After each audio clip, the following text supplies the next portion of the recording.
I just want to apologise to Mark's mum and my mum. I'm sorry to everyone. I was very naive. I'm so sorry for everything that's happened, because in spite of what Mark says now, it is my fault. Because it's my project, and I insisted. I insisted on the podcast. I insisted on the marketing kangaroo. I insisted we keep going. I insisted that we join Stitcher. Everything had to be my way, and this is where we've ended up. And it's all because of me that we're here now, hungry and cold and horny. I love you, Mum and Dad. I'm so sorry. What is that? I'm scared to close my eyes, and I'm scared to open them. I'm going to die. Here, on the podcast. So this is Kino Inferno, live from the spooky woods. You can hear the sound of the spooky woods all around you. Is that an owl? Obviously, yeah, that might be an owl. If I'm not mistaken, that is the sound of a skylark in the background. Just making more work for myself in the edit. Yes, we've been lost in the spooky woods for some time. You may have heard about our disappearance on the news, or hopefully by the time this podcast is released you will have. The marketing roux has disappeared. We've not seen him for days. We've resorted to we're both eating parts of Mark at this point. Yeah, I mean, I've not looked this good in a while. Like, I've dropped a lot of weight as a result, so I'm very happy about it. But yes, we are missing in the woods. I know there is a helpline set up to help all of you grieving filthy sluts out there who are inevitably very crushed that we've gone missing. But the Keenies can save us. The Keenies, I like that. So the Keenies, if you're listening, please come and find us in the woods. We are very scared, very horny. We're so horny. Please help us. Please come. We've been jerking off like mad. Honestly, you'd have thought we'd be able to find the trail back from the amount of jizz everywhere, but from the amount of jankum. But the fact is, there's jankum in all directions at this point. Yeah, like, we can't tell what slime belongs to us, what slime belongs to whatever's been chasing us. It's a whole thing. So Keenies, please come find us. Please, Keenies, please come find us. But, whilst we wait, Mark, we might as well discuss a few movies, since we brought all our recording equipment out with us for some reason. For some unknown reason. We're recording the podcast here in the spooky woods. So we might as well do that, because as you know, podcasting keeps us warm. And to be honest, you've lost a lot of blood. I have. So, I'm starting to worry about you, because you are my main food source. Yeah, I don't feel so hot, I'm kind of lightheaded. Yeah, well, just keep your spirits up. Keep your spirits up. Come by. So what are we talking about today? What are we talking about? Keep my spirits up. Keep me alive. Today, Mark, we are talking about... if I just get the schedule of episodes out, which I took with me instead of a map, which might explain why we're in our current predicament. That is true. If you would have brought the map, you wouldn't be eating me right now. I'd have significantly more blood in my body. Yeah, well, and if the marketing roux hadn't slashed the tyres of our 4x4, we also wouldn't be stranded in the woods. But, it's woulda, coulda, shoulda, Mark. Woulda, coulda, shoulda. I mean, we should have also brought a tent. That's true. Yeah, we should have brought a tent and some food. But we didn't. We brought podcasting equipment instead. And these two movies that we somehow watched in the woods. Well, yeah, sure. Okay. I mean, don't break the storyline, the narrative. We're here in the spooky woods. Oh, is that an owl again? It is the owl. We can see him, but we cannot hear him. Crucially. Anyway. So, yes, what we're discussing today, Mark, is found footage horror cinema. Cinema. My choice, as I'm sure the listeners will be surprised to learn, is the Blair Witch Project. Kind of, not the first ever found footage horror movie, of course, but the one that's kind of the trope codifier, Yeah. It's kind of the Johnny Big Bollocks of found footage horror movies. Yeah, like how last week we were talking about the whole proto-slashers thing. Blair Witch is to the found footage genre what Halloween is to the slasher movies. It's very much the movie that exemplifies what that genre is and laid all the groundwork for all of the countless imitators that came afterwards. And yeah, it is definitely worth pointing out, like you did, that it wasn't the first one, because there are films that existed beforehand that did it. The Last Broadcast being the main one that everyone sort of brings up when they try to be... Cannibal Holocaust, again, that's the other one.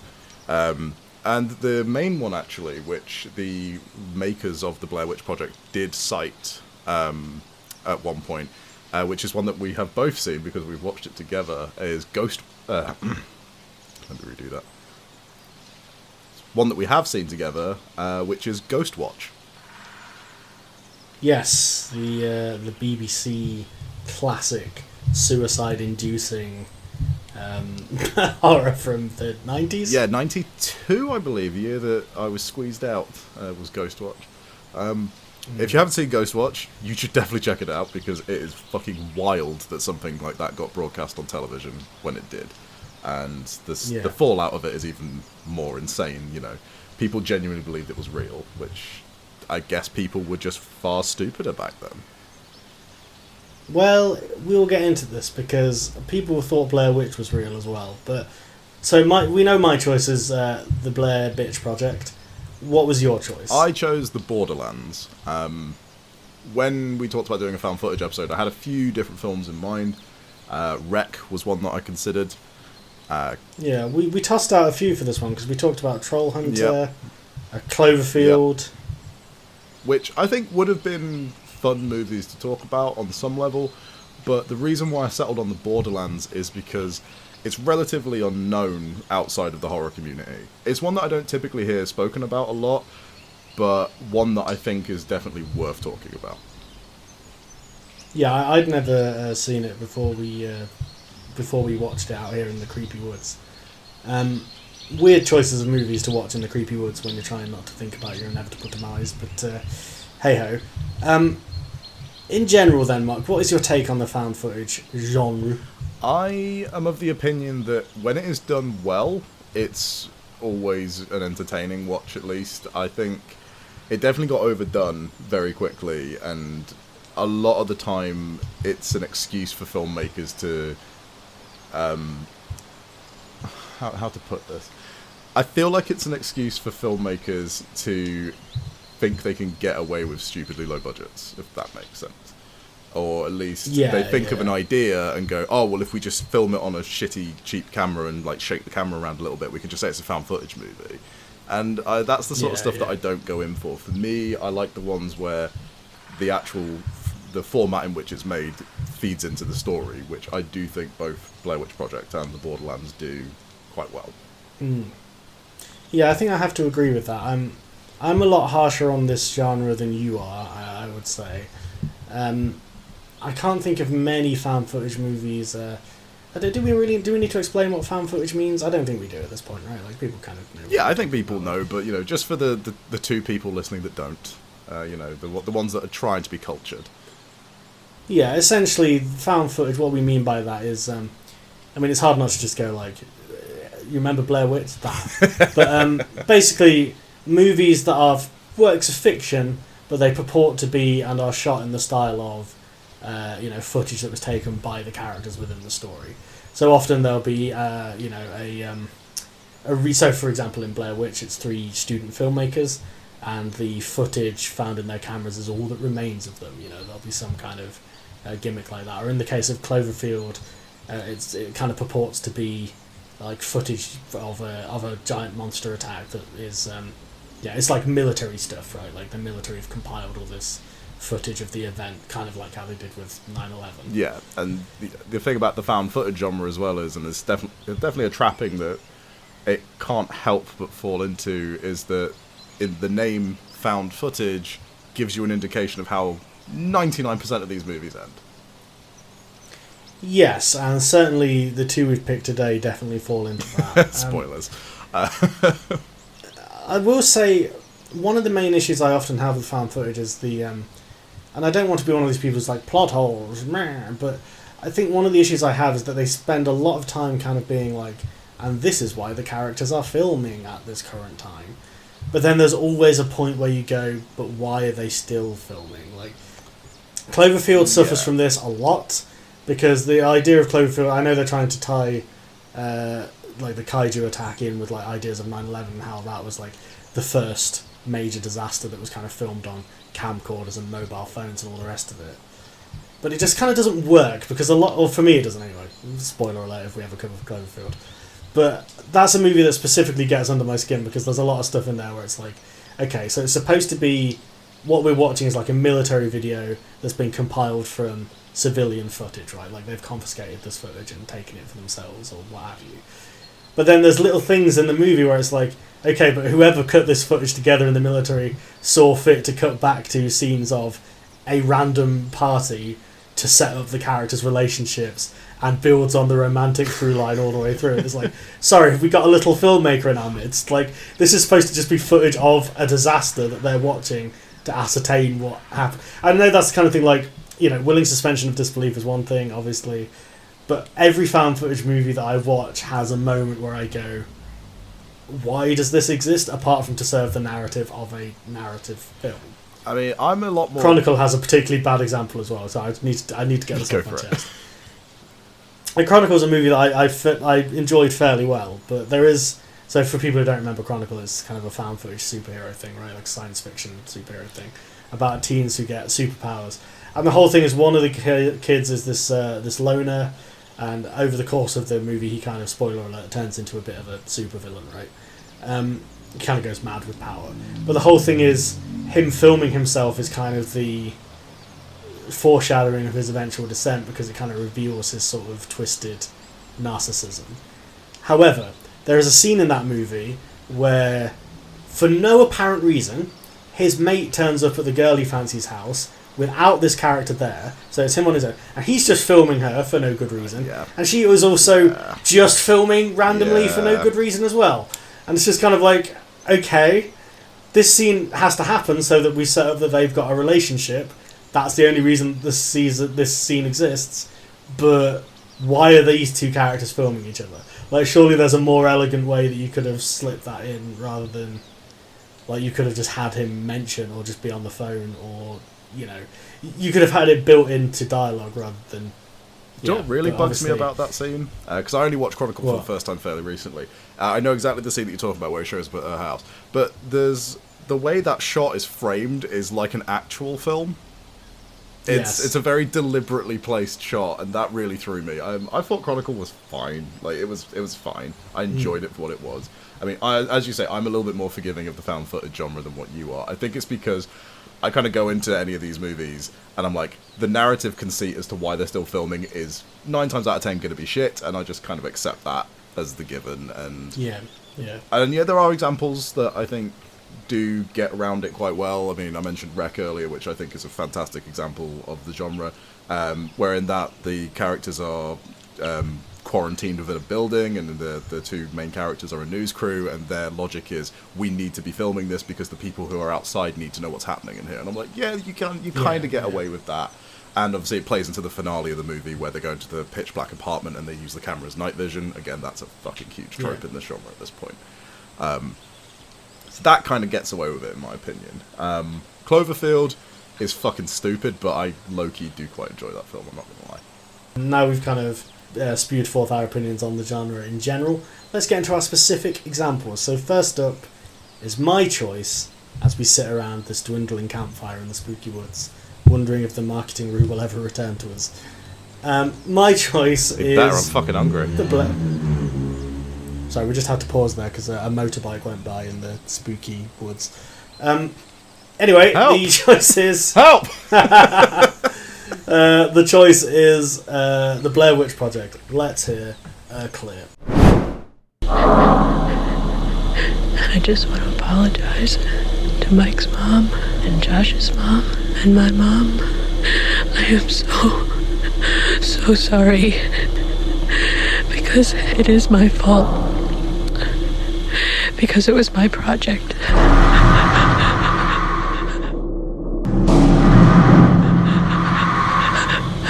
I am so scared.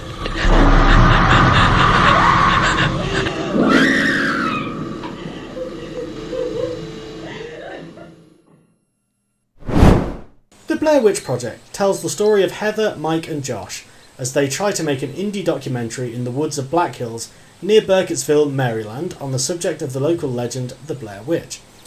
As they journey into the woods in pursuit of the truth within the myth, they get more and more lost and ever more frantic, and it soon becomes clear that they are being pursued by something or someone that means them harm. The film is presented, innovatively for the time, as the footage shot by these students after their cameras were recovered following their collective disappearance. So that is about it in terms of plot for the Blair Witch. There's incidents along the way that we'll discuss and character stuff that we'll discuss, but we're kind of cruising along assuming that everyone has either seen this film, given that it came out in 1999 and was massive at the time, or kind of roughly knows the plot. So if you've not seen this, in true Kino Inferno fashion, fuck you. Yeah, we're just going to talk all over it, so... We're going to go from... Because here's the thing, I was watching this last night in the spooky woods, and I was kind of thinking, like, how do I even summarise the plot to this movie? Because it really is, they go into the woods and get lost, really. Like, that is the... Yeah. You know, obviously there's things that happen along the way, some spooky rocks and bizarre twig figures appear and stuff like this, but... After that initial opening thing where they're interviewing the locals about the Blair Witch, it really just becomes the story of them running around in the woods and getting ever more lost and pissy with each other. Yeah, essentially. Like, there is a story going on, but, like, it's more what you slowly find out as they get more and more lost and they come across, like you say, like, the formations of rocks and, you know, they come across, say, like, the house towards the end of the movie and stuff, because pretty much all of the story is set up in that opening when they're interviewing yes. all the townsfolk. That's where they allude to things like Rustin Parr, the guy who murdered children in the woods. Supposedly at the behest of the Blair Witch. Yes, it's heavily implied that he was doing her bidding. We then also hear some accounts of people who say they've seen the Blair Witch. We meet those sort of local types that don't take kindly to the three filmmakers being in the woods, which is another element that they kind of throw into it. Before we sort of dive into it, I am curious, because you picked this one for this episode. Yes. Like, what's your relationship to this movie? Well, this is the second time that I've seen the Blair Witch Project. I saw it once as a Ute back in the 2000s. I think I was kind of aware of it. You know what? As a young child, I was... might surprise you to learn, I was quite afraid of horror movies in general. Supernatural stuff especially used to really get under my skin. So I remember this movie coming out and being around and having this reputation of, like, is it real, is it not? And I think my parents had it on VHS. Not that I watched it at that age, but yeah, so I always kind of had this idea of this movie being, like, super, super terrifying. Like, it had this reputation that was almost like how people talk about The Exorcist, right? Where it's like this terrifying thing. And I was scared shitless to watch The Exorcist when I first saw that as well, for the same reasons.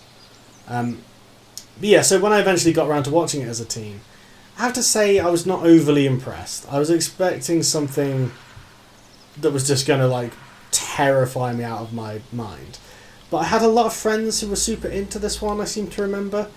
I think at the time there was almost this thing of, like, you know, given the time period, the sort of late 90s, early 2000s, you were either like a Blair Witch kid or a Matrix kid at my school. Like, if you were into film, you know what I'm saying? Like, some people were super into the mythos of Blair Witch, and some people were super into the mythos of the Matrix, right? And, like, that was kind of where the divide fell. And I definitely fell on the side of the Matrix in that debate.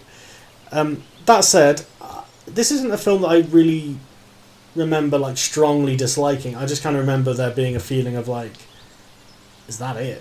When I watched it for the first time. I had a very similar experience when I first saw it when I was a teenager, when I was first sort of getting into horror movies, and we've talked about this kind of thing on the show before, but, like, when you're a teenager, your taste in horror tends to be dictated by how violent and gory and twisted something tends to be. Or at least, you know, my circle of friends, that was the case. Like, you know, we would seek out, like, extreme horror movies and stuff. So the Blair Witch Project was something that we'd heard was genuinely scary, and I remember watching it and not being scared by it and finding it kind of dull, and so I never went to it again. I am, however, happy to report that I rewatched this film again a year or two ago. It was during lockdown, actually. I watched it again. I thought I'd give it another chance.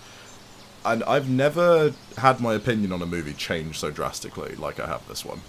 I was genuinely really kind of bowled away when I watched it again for the first time. Because not only was I wrong, because it's not a boring movie at all, in my opinion, it's genuinely a really fucking great horror movie. And I was sort of kicking myself a little bit for sleeping on it for so long. And I have watched it a few times again since. I'm not going to lie, I genuinely find this film to be quite unsettling every single time I've seen it since. There's stuff in this film that really gets under my skin. Yeah, I think I agree with that to some extent. I don't think this is ever going to be a film that I would hold up as like my favourite horror movie or being in my top 5 or anything like that. But I think in terms of watching it again for this episode, I was definitely struck by it being kind of a bit more atmospheric than I remember it being. And I do actually think part of that is the fact that it feels like a much older film now, obviously. Like when we first watched it, obviously, you know, we're probably too young to watch it when it first came out, because it came out in 1999, but like we probably would have seen it still during its kind of heyday, so to speak, you know, when people held it in very high regard. You know, over 20 years later now, it kind of has a very different feel to it, because it feels so much more of a period piece. Yeah. And I think that actually does lend something to the movie in a strange way. Like, it kind of has this out-of-time quality to it. Because we should say, from the 3 lead characters who you spend most of the movie with, are extraordinarily 90s people. Just in the way they dress, the way they talk, the fact they all smoke, for example. And it's all filmed, you know, with 90s camcorders and very grainy quality. And filmed by them as well. That's the other thing. Yeah, filmed by the cast IRL, yeah. Yeah, and again, that really lends it a sense of authenticity, I think, that you don't get with a lot of the other found footage movies. Like, you genuinely do get the sense that these 3 characters are filming everything that happens to them.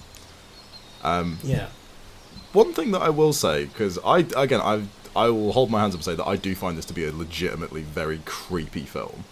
And I think one thing about why I find it so creepy, and I think you'll definitely understand what I mean by this, is since, you know, obviously maturing in years and such, and you kind of develop more of an appreciation for films like this, where, you know, it's kind of more about the sort of mental headspace of the characters, because, like, you know, you really kind of sense their, like, paranoia and their distrust of one another, and, like, I find that sort of stuff really quite effective in films. But having been student filmmakers ourselves and carried heavy equipment through the woods in not great weather, and, you know, the schedule's not quite right, and, you know, tensions are running high, I really feel like I relate to this movie these days, because, like... I think that's kind of why it gets to me so much, because I know exactly what it's like to be in that position, minus, you know, being stalked by some kind of unseen entity. Yeah, no, I totally agree with that, actually. This is something I was going to bring up myself. Maybe this is something that other listeners can't necessarily relate to, depending on who they are, but definitely watching this, I was like, this movie makes a lot more sense to me now, since now that I've been a student filmmaker. And I have to say, like, one thing that definitely, I think... reflects that is when I first watched this movie as a teen, I thought Heather was insufferable, right? So Heather, for people who don't remember, is the sort of director / presenter of the documentary. She's the one who does most of the filming, especially as it goes along. The other 2 have kind of given up on the idea of making a film. They just want to get out of the woods. I thought she was insufferable to begin with, when I first saw this movie, I should say. Now that I've been a student director, and I've fucked around in the woods trying to get footage while the crew is being like, can we please go home? And you know that you've not finished. I totally relate to this character. And I was watching it being like, she has done nothing wrong this entire film. They need to back her up. No, but on a serious level, I was kind of like, okay, yeah, I can connect to these characters a bit more now, I think. Whereas I think maybe I didn't quite understand that. Because that was definitely something when I first watched it as a teen, I was like, why are they still filming? Whereas now I actually understand the whole thing of, like, actually, if you've gone out there to make a documentary and you've shot diddly squat because you've been lost in the woods, like, yeah, I would try and bulk it out with some extra footage, you know? Yeah, and then obviously once like the weird shit starts happening, your first instinct would be, we should capture this on film. You know? Yeah. Like, we should document what happens. And obviously, as it goes along, the other two, so that's Mike and Josh. Yeah. So I can't remember which one's which, but one's the cameraman, and one's the sound man. Josh is the cameraman, and Mike is the sound operator. Okay, excellent. The only reason why I remember that is because later on in the movie, Josh disappears. Right, yeah, of course. They scream his name a lot. That's why I know that he is Josh. And of course, they just couldn't resist the sound man being called Mike, I guess. How did I never clock that? So we should, whilst we're on the subject of the characters, I guess we should mention when this movie came out. Well, first of all, Heather, Mike, and Josh are all acting under their real names. Mm-hmm. Not exactly playing themselves from my reading. They're all actors rather than crew members. Yep. Obviously, they kind of are the crew members in this movie, but that's kind of blurring the lines a bit. They were also told when the movie was released to lie low for a few months, which is part of the marketing strategy. I mean, it's a shame that the marketing review is missing Presumed Dead, because this movie has one of the most famous marketing campaigns of all time, right? That's kind of what sold the movie. Yeah. This idea of trying to play up that this was real. The actors kind of laid low for a bit. And on their IMDb pages, they all had their information changed to say... Because IMDb existed in 1999 in a primitive form. They all had their information changed to say Missing Presumed Dead. So they were adding to this air of mystery to this film. And I think the fact that they, the credits don't say Heather, played by such and such, like it is just their names, does add this level of authenticity to it. I mean, I do know that the actress who plays Heather has kind of gone on record as being like, because this movie ended up being so iconic, like she found it hard to get work, basically, because everyone wanted her to play, it's just typecast, basically playing the same character over and over again. Interestingly, I found out in my research that she became a medical marijuana farmer after giving up acting. Fair enough. But that's another story for another day. So kind of, I guess I kind of want to get into this before we get into the Blair Witch supernatural elements of it, because to me, watching the movie last night for this, I was less focusing on the supernatural elements. Because I will say one thing that kind of I found disappointing as a teen was like, this is very much a movie that relies on like, you never see a witch really. Yeah, it's the power of suggestion and the paranoia of the characters that really kind of drives the film, and that's to me is what's the scariest stuff in it. Yeah, and it's all about that. And I something that I didn't pick up on though, to speak of the supernatural elements, the first time I watched it, but definitely picked up on this time. Maybe I just forgot, it has been many years, is the supernatural element. One thing that I did think was kind of interesting and well done is like the supernatural elements are definitely present throughout, but they're very implied, and it's dealt with in this very kind of gritty, realistic way. So one thing I noticed this time is like when they lose the map, or rather when Mike kicks the map into the river out of frustration, they they elect to like follow the river south, right? And they end up just kind of looping back round to where they've been before, and it's very subtly done, but every time they go in any direction they loop back around to where they were before, and because they're too busy just screaming about we've got lost, it kind of almost doesn't sink in on a first viewing, or it didn't for me, that like, that's because the woods are changing, like this is a supernatural environment, which is something that I maybe missed the first time, but there's definitely, and also like the element of the house, right? They say when they're interviewing the locals, they say the house burned down, but then obviously it's present again when they get there. So there is this element of like the supernatural is lapping at the edges of this. And that was something that I didn't really respond to the first time, but this time I found kind of intriguing. But I think before we get into all of that, I kind of want to get your thoughts on our three main characters, because to me what does really work about this film, and we might get into things that work slightly less for us later, but one thing that I think does work for me is the character stuff, especially watching it with slightly more mature eyes this time around. So I guess I kind of want to get your thoughts on. Let's go through them.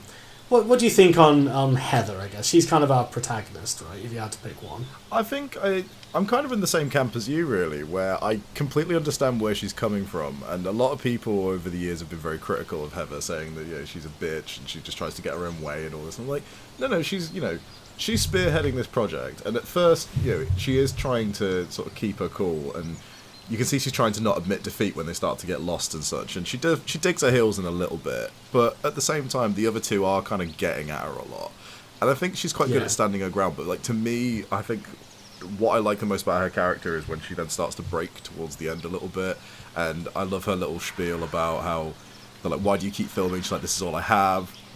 And there's that really great little moment as well where Josh takes the camera and is filming her, and he says, I see why you keep doing this. It's this detachment from the reality of the situation. It's like, I'm not looking at what's really happening.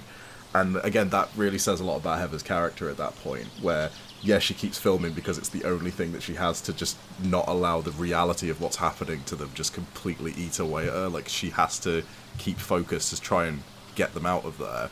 Whereas, Josh becomes very distant and aggressive, and Mike, he goes some places. Like, that man loses his shit very quickly.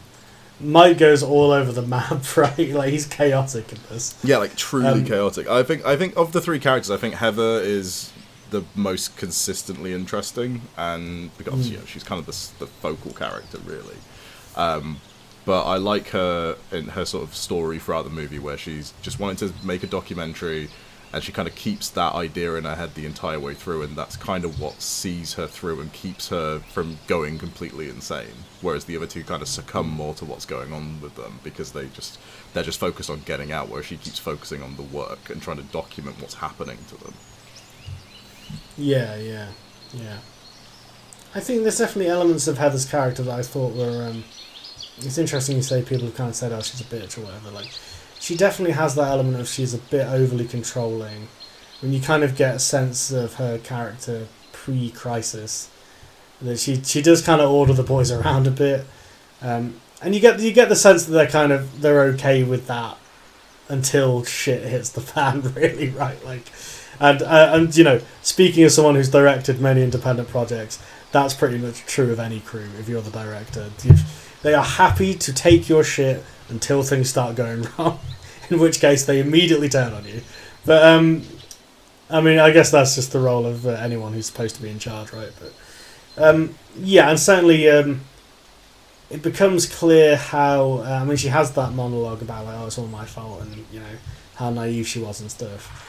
That's definitely something that I think is true, that kind of shone through on this watch, is like her naivety to begin with, and the way that she's kind of, everything will be fine. If we've got the map, we can find out where we're going. And it's like, it becomes increasingly clear that none of them can read a map, right? But also, it's a combination of none of them can read a map, but also, the woods are moving around them. Yeah, the elements are completely against them, so like the map is completely useless. And there's also like a theory as well that like when Mike says he kicked the map away, like that's the influence of the witch on him as well, which is not entirely substantiated in the movie, but you can kind of get that from it. Yeah, I'm not sure how much I buy into that, just because they have scenes where Mike's like calling out the fact that the map is useless anyway, because they don't know where they are. Like, and also when they're kind of interviewing the locals at the start, like Heather comes across. I don't think she like when they meet the two fishermen, right? Who, by the way, shout out to those characters, because that's the one guy who just isn't having any of it. He's just doesn't believe in the witch, doesn't believe his mate's stories and everything.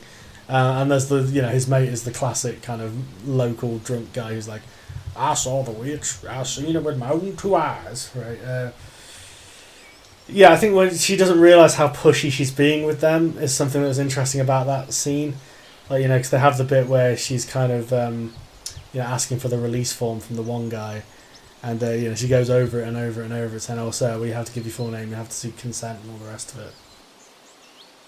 Yeah, that's the one thing I'd definitely say about Heather in those opening scenes. Like, she has no fucking idea how to conduct an interview, because she just will not let people get a word in edgeways.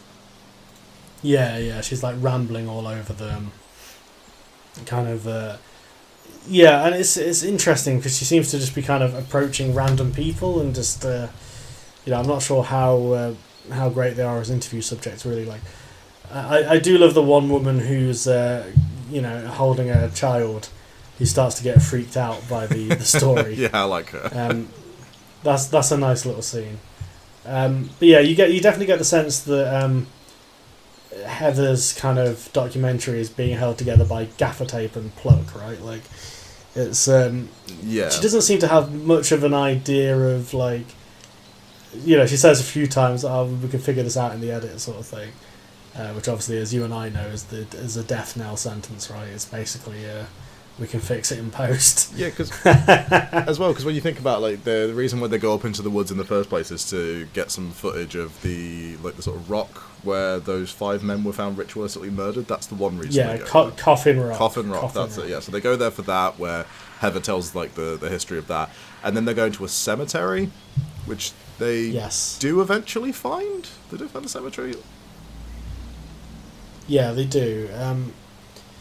Yeah, so the whole thing is kind of like ill-conceived from the get-go, and Heather is kind of the sort of focal point of that. But before we kind of get into the other events that occur, what about Mike and Josh? What do you reckon to them? So Josh, I think, is just... He seems like a fun kind of guy. He reminds you of your typical college stoner, really. Yes, yeah. And, he screams cameraman, doesn't he?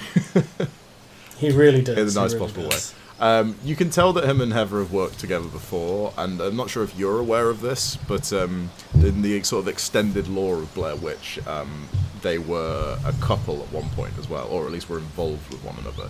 You don't really get that in the film. I think that kind of does come through in the film, though. Like, I definitely, you get the sense early on, anyway, that, like, Josh is kind of doing this, for Heather's benefit more so than for his own.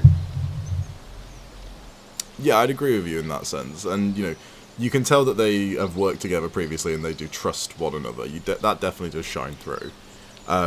Yes. She does have the line about, because Mike calls her out for having a 2-man tent, and she says about, well, when I go camping, I'm not normally with 2 men. That's true. So and there's kind of a suggestive moment there. But, yeah, so there's definitely... I mean, I kind of like that they don't make that explicit, but I definitely picked up on that both times I watched it without knowing the extended lore, so... Yeah, no, I like Josh, and I think of the 3... of the 2 men, should I say, because out of the 3, I think Heather is the most interesting character, but Mike is the one that I find to be, like, the wild card, because he's the outsider, and who just gets dragged into this. So I remember... Yeah, absolutely. I remember, like, the first time I rewatched it thinking, God, he's so erratic, and then, like, the more I've watched it, I go, no, that completely makes sense. He's agreed to this project. He's never even met Heather before. That's the other thing. He's brought in by Josh. So he's not only been brought into this project where everything is going to shit, they're also being stalked through the woods by God knows what. So I was like, I understand his insane paranoia and weird actions as the movie goes on. But I do like the fact that he comes through in the end. Like, him, after Josh disappears, I think that there's some really good scenes between him and Heather. Yeah. He certainly, he makes up for his early erraticness. I mean, I will say one of the best scenes in this movie is when Mike and Heather have, like, a massive row at one point. And he tries to... What does he try to take from her? He tries to take the camera from her. Yes. And, and he goes... it's actually a very well-edited moment for this movie, where he goes, like... I'm going to take it from you. She goes, I'll bite you. And he goes, I'm not... If you bite me, I'll fucking... And then it just cuts to them, like, reconciling, presumably an hour or so later. And she's like, I'm sorry I bit you. Are you okay? And he's like, yeah, no, it's fine. Are you okay? Which, I just think it's a really funny moment in the middle of all this carnage. The one moment that I really like, even though it's not particularly humorous, is I love the moment where they're forced to camp for the night and they're just having a conversation about what food they want. It's the little sort of human touches in this film that I really like. And just like the little moment where Heather and Josh like have the cigarette and they just sort of... Heather just embraces him. I think that's really nice. I do want to talk about the supernatural stuff in a second, but like, what are your thoughts on the characters? Yeah, I think I broadly agree with what you said. I think I can kind of understand one of the criticisms that comes up a lot of this movie is that the characters are kind of annoying. And I think that that's not entirely unwarranted. No. But then I think you have to remember that these are supposed to be, young college-age people who are not fully thinking through what they're doing and are kind of, facing the steady realisation of just how fucked they are, right? Because one thing that I do think kind of shines through is that naivety that they all have. Because obviously the two guys kind of turn on Heather at a few points because they're like, well, we're lost up here because of you, kind of thing.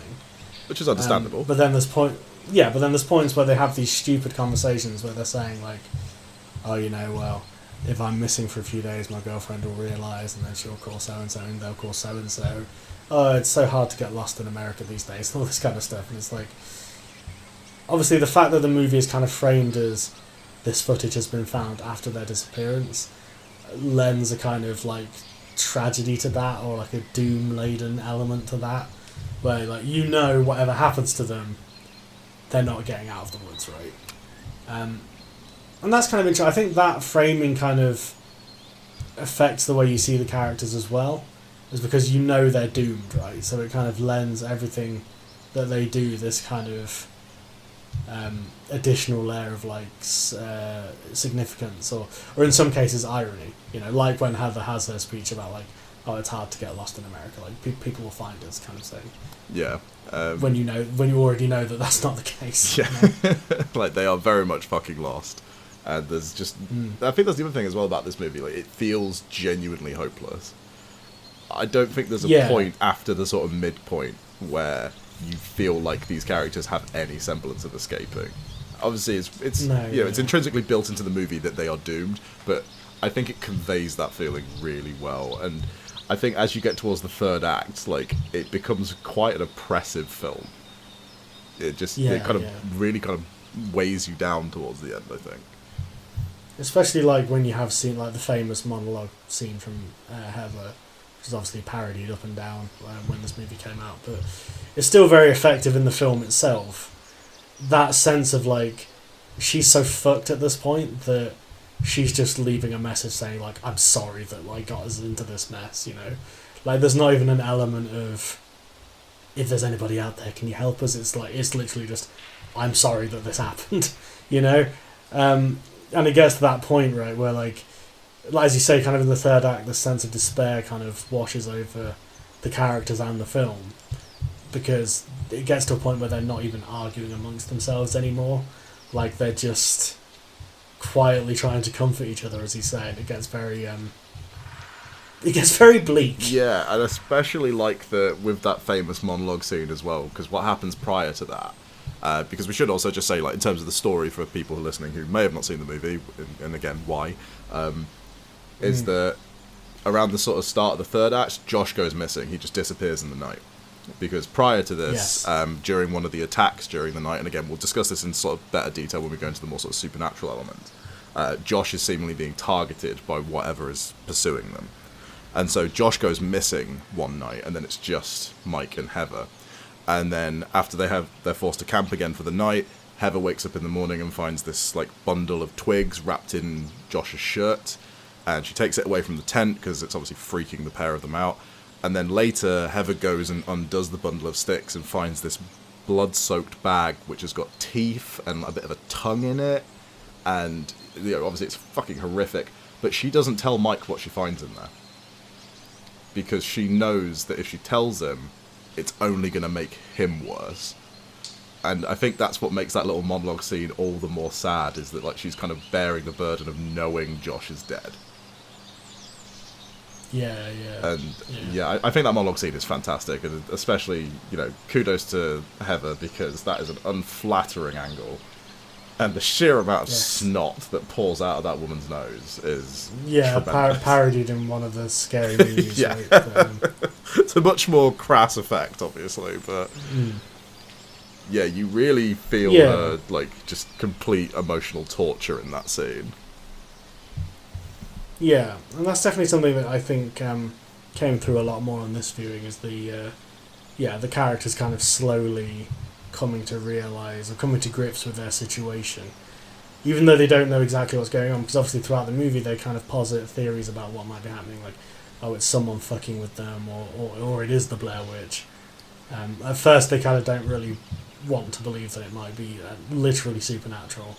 Then obviously I kind of like the way that they sort of, Josh especially, he seems to be kind of like, yeah, it's probably a witch, but is also kind of like, look, I don't want to talk about it, I don't want to think about that. You know, he's just kind of like... Because there's that point where they kind of say, like, oh, either it's people fucking with us, or it's... And he just kind of cuts them off, and he goes like, well, either way, you know, whether it's that or it's that, I don't want to stay here and find out, you know?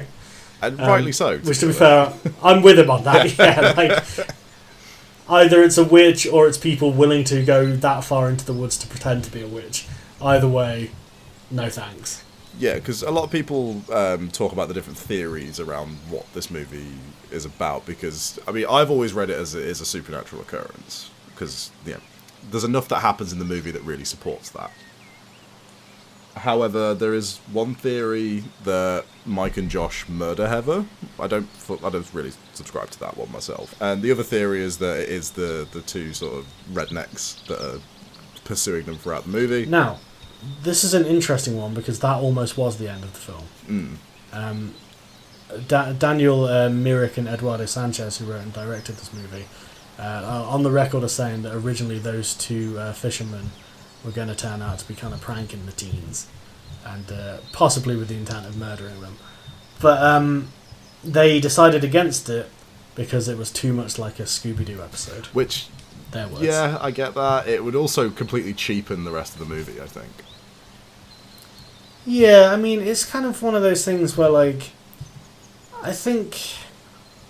Obviously, what frustrated me about this as a younger viewer is, like, there is no definitive resolution to this movie, right? Like, we've obviously talked about the fact that there's this kind of implied supernatural element, but you could watch this movie without that being the case and just kind of be like, well, yeah, the events that happened are just them going insane, right? Like, I think obviously there's stuff that's harder to explain, like when they get to the murder house in the woods that supposedly burned down hundreds of years ago or whatever. That's a little harder to explain if you go by the non-supernatural element. Obviously the bud that sticks as well, with the teeth in it, that's kind of hard to explain away. Yes, by the way, those are real teeth procured from a Maryland dentist. Yeah, I heard about that. It might also be worth just sort of quickly delving into the actual production of this movie. So people who are listening might not be aware that not only did the actors shoot the movie, but they didn't really have much of a script. Like, every day they would just wake up to find little envelopes outside the tent, which would tell each of them what their character was, what their motivation throughout the day was, and certain things they would need to do. And they were told to not clue the other actors in on what was happening, and just to let the story unfold organically. Which, again, you can really see that in the way the movie progresses and the way the characters talk to one another. It doesn't feel like a heavily scripted movie. There's a lot of room for improvisation. Yes. And the scenes in which they are waking up and discovering twig figures and rock formations and blue jankum and so on, they were literally just woken up in the morning and shown that, essentially, or left to discover it for themselves. So this was kind of an immersive experience for the actors. And I just want to point out that in doing a little reading for this, it transpired that the producer of this film, I believe Greg Hale, he was saying that, like, the idea for that kind of immersive experience came from his days in the army, where I don't know what faction of the army he was in, but as part of their boot camp training, essentially, they would take new cadets out into the woods and have them be quote-unquote hunted by some of the people who've been there a little longer. And literally, it was that situation where they'd have to just kind of make it through the woods as a training exercise. And like they didn't know when people were going to come for them or whatever. So that's basically what they inflicted on these poor actors for this movie. Like, when the tent is being shaken and when they're hearing noises and all this kind of stuff, that's all really happening. And they don't know when the sound's going to come, when there's going to be, you know, interfering with the tent, or when there's going to be whatever, right? Like, they're pretty much improvising off of the producers and the directors fucking with them. Yeah, and also, like, it is worth noting as well that the producers and directors were never that far away from them, and supposedly, despite the film looking like they're so completely deep in the woods, they were never more than like a 5-minute walk from like a major road or anything like that. They The actors were looked after to a degree. Apparently there was like an agreed sort of like safety word between the three of them, that if any of them ever had to bow out or had to do anything, like the three of them would all agree to drop character. And I believe there was one instance where they had to put the actors up in a hotel room for the night because I think one of them injured themselves or something like that. So, but other than that, they were roughing it. You know, they were actually camping, setting the tent up, and all that kind of stuff. And again, like, you don't see that in a lot of movies these days. I mean, I think modern health and safety procedures would forbid this kind of movie being made these days. Even at the time, you could only get away with this as an indie production. Yeah, absolutely. And this movie is kind of the indiest of indie productions. I mean, it's all shot on a fucking camcorder, for God's sake. Yeah, and I think, you know, a lot of people who have analysed this movie have said this, and I completely agree, that I think going into this movie with that context it definitely helps you to appreciate the film a lot more, because it really just helps solidify the fact that these actors were fucking terrified at certain points in this movie. I mean, take that bit where they wake up in the middle of the night and just hear children laughing in the woods. Like, I can't imagine anything more fucking terrifying than that. Yeah, that'd be terrifying. There are some production details that make this film slightly hilarious, though. One of which is when Josh disappears. The reason he disappears so early on is because that guy had to go and work on another movie for a bit, like down the road. So they just had to lose him for a few days. I also heard as well that he wasn't aware when he'd be leaving. He was just sort of taken. Yeah. And apparently his first reaction was, sweet, there's a Jane's Addiction concert that I really want to go to. So he was able to go to that concert, which I think is quite fun. Nice. But do you also know the thing about how you were supposed to see the Blair Witch? I do know this, yes. Yeah, so the iconic... You can regale the audience with it. Yeah, so the iconic bit that's parodied where they run out of the tent and Heather's running through the woods and Josh is running after with the camera, and it's like this great scene where you hear the children laughing and then the tent gets shaken and they just book it. And there's a bit where Heather screams, "What the fuck is that?" And originally, Josh was supposed to pan the camera across. It wasn't like a pre-planned thing. They just assumed he would do it, but he didn't. But they actually had somebody stood within the woods with a white dress on and like a ski mask. I'm assuming like a balaclava or something like that to obscure their face. Yeah. And so Heather sees that and screams, "What the fuck is that?" And Josh was supposed to catch a glimpse of it on camera, but never did. Yeah. So I find it interesting that the filmmakers were going to give us a brief glimpse of the Blair Witch, but it's a very happy accident that they never did. Yeah, so I can add a little more to that. So the figure that they would have seen was art director Ricardo Moreno, and he was apparently wearing white long johns, white stockings, and white pantyhose pulled over his head. So See, I read a ski God knows mask, what that's that what was. I read. Well, this is according to the producers, so I don't know. Maybe there's some lost in translation there. I don't Possibly, know. yeah, but still. But God only knows what that would have looked like. I mean, it sounds terrifying. Yeah, I mean, no shit. If I saw that in the woods and wasn't expecting to see it, I would run in the opposite direction. But yeah, so I think that's that. I mean, we can talk a little bit about, I guess, the famous ending. They go into the spooky house. I think that is which is one of the most effective parts of the movie. Like, the few times I've watched it recently, every time they go into that fucking house, I'm like, no, absolutely not. Yeah. Why would you? It's a great set. I mean, it's got all the the children's like presumably bloody handprints. That's on the my walls. favourite detail because it's quite subtle as well. They don't linger on it for very long. It's just as soon as you see it. It's made slightly less horrifying when you know the context that they got just a bunch of local kids and some hand paint and they went mental for a few hours. And that's how they achieved that effect. And apparently all the children involved had a cracking time. So I'm glad. It's made slightly less terrifying by that. It is, but like that is... I remember watching this not long ago with a friend who... I think I've mentioned her on the show before, but she wanted to get into horror movies, so I've been sort of slowly introducing her, and she requested we watch The Blair Witch Project. And we were quite sort of early into her horror education, and I do remember saying, "Are you sure?" Because like this film is quite creepy, and I can remember her audibly reacting to seeing the handprints, on the staircase. So I enjoyed seeing that. Because we should say, this house is supposedly the house where the serial killer murdered all the kids for the Blair Witch. And one thing we do learn about the killer is that he supposedly would take children two at a time, take them down to the basement, make one face the wall, and then murder the other one, and then do the one that was facing the wall. So when we get to the basement level, we see that Mike is already there, and he's been made to face the wall by his figure unseen. And that's when, obviously, we get the thing that ends pretty much every found footage horror movie. The camera suddenly drops, and unspecified horrific events happen, presumably Heather and Mike's gruesome murders at the hands of the Blair Witch. So that's kind of that. And sorry, go on. I'm gonna say definitely gruesome murders, because earlier in the movie, after Josh first disappears, this is a scene that genuinely makes like the hairs on the back of my neck stand up, because I think it's because with all those sort of scary moments in this movie, I really do kind of put myself in the character's shoes, where they wake up in the middle of the night and they hear Josh's just pained screams emanating from the woods. Yes, yeah, and it's so disturbing.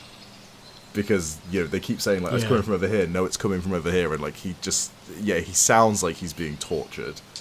Okay, so before we kind of wrap up and Kino or Inferno this bad boy, one thing that I wanted to bring up, because I think it's also a direct contrast with the Borderlands, is this movie is obviously normally talked about as a found footage film. But I want to posit that this and the Borderlands have one other horror subgenre in common. I would say they're both modern examples of folk horror. 100%. What say you to that? No, completely. Yes. And they're both very sort of specific types of folk horror as well, because Blair Witch is very much leaning into like American folklore and like particularly sort of like more sort of pagan-y imagery. Although the Borderlands we'll get to that. It's sort of tying more into like local legends and urban legends and stuff like that. And they're kind of riffing on that kind of stuff, and I think that is another reason why the horror is as effective as it is because it feels very grounded and very real in that sense. Like and it has that classic folk horror thing of like, this is something that kind of stood out to me more on this viewing, was like, it's these very modern for the time people who kind of think they know what they're doing and they think they've got a handle on the kind of wildness around them, but like the movie, like all folk horror, is really about them slowly realizing that the thing that's tormenting them is older than them, knows better than them, more powerful than them, more powerful than them, and they are, well, essentially they are powerless to stop it, right? Like that's kind of the idea. It's this evil that's been around for forever, Yeah, I think this movie really leans into that as well, because the three of them, they are completely powerless, and it's powerless in like again in the very modern sense, like a lot of what these movies do, because they don't have cell phones, or at least if they do, they don't work. They try to rely on older methods, and that's quickly taken away from them as well. Well, that's something that makes this movie a time capsule, is when they're talking about I won't have called my girlfriend for 3 days, so she'll start to worry. Obviously nowadays you just go, well, why wouldn't they just text her? But obviously they don't have cell phones to hand, or I think the sort of the folk horror stuff, especially when they go into the woods and there's all the stick figures hanging from the trees, like, again, that is something that if you stumbled across that, you would turn and fucking walk back. I'd be like, I don't want to know who put these here. I don't want to know who made these. I don't know what these are. I don't want to know what they represent. I just want to get the fuck out of here. As someone who grew up in a rural adjacent setting, if you see that shit in the woods, I mean, it's not a witch, but you should definitely about face. Yeah, you should be fearful of whoever put those things there. I did just want to quickly ask as well, because it relates to this very briefly. Did you watch the alternate endings that I mentioned to you off mic? I forgot. That's fine. So there's, I'll quickly summarise them, because I don't think any of them are as good as the one that's actually in the movie. But they are essentially just different things that Heather sees when she goes around the corner. That's all it is. So in one instance, it's Mike still staring at the corner, but the stick figure's hanging from the basement. Well, hanging from the ceiling, should I say. So yeah, that's the first ending. So there's just all the stick figures there. There's a different version of that where she goes around the corner and all the stick figures are there, but Mike is levitating in the middle of the room. Okay. Which is obviously explicitly supernatural, and I don't quite care for that one. The other one that stands out to me is where she goes around the corner and Mike is staring directly at her. Right, okay. Which is pretty darn creepy, all things considered. And then there's probably the most shocking one, but also the one that doesn't make as much sense, where she goes around the corner and Mike is swinging from a noose from the ceiling. Like, yeah, that doesn't make a lot of sense. Like, how that would suddenly happen. I think the ending that's actually in the movie is perfect and is, it fits very well. Yeah, where he's turned to face the wall, yeah, because it implies that whatever's doing the killing is in the room with them. Exactly. Whereas... Yeah, I like that. But again, I do think the one where she goes around the corner and Mike is just stood in the corner staring at her, there is something quite unsettling about that one. Yeah, yeah. I mean, that whole final sequence is genuinely quite unsettling. I mean, it's kind of a trope now, the whole night vision cameras and all the rest of it. But in this movie, it is quite effective. Yeah, absolutely. So I think on that bombshell, we should kind of give our final thoughts and Kino or Inferno this sucker. Mark, what do you reckon? So, unsurprisingly, it's a Kino from me. I do really, really enjoy this film. I'd almost go as far as say I'm on the verge of really kind of loving it. I wouldn't put it amongst my very favourite horror movies, but if I'm in the mood to be creeped out by a movie, this is probably one of the ones that I'd go to, because it does consistently freak me out in places. Yeah, I think I'm kind of with you. I don't know if... I mean, look, I'm going to give this Kino, if only because of its influence in general.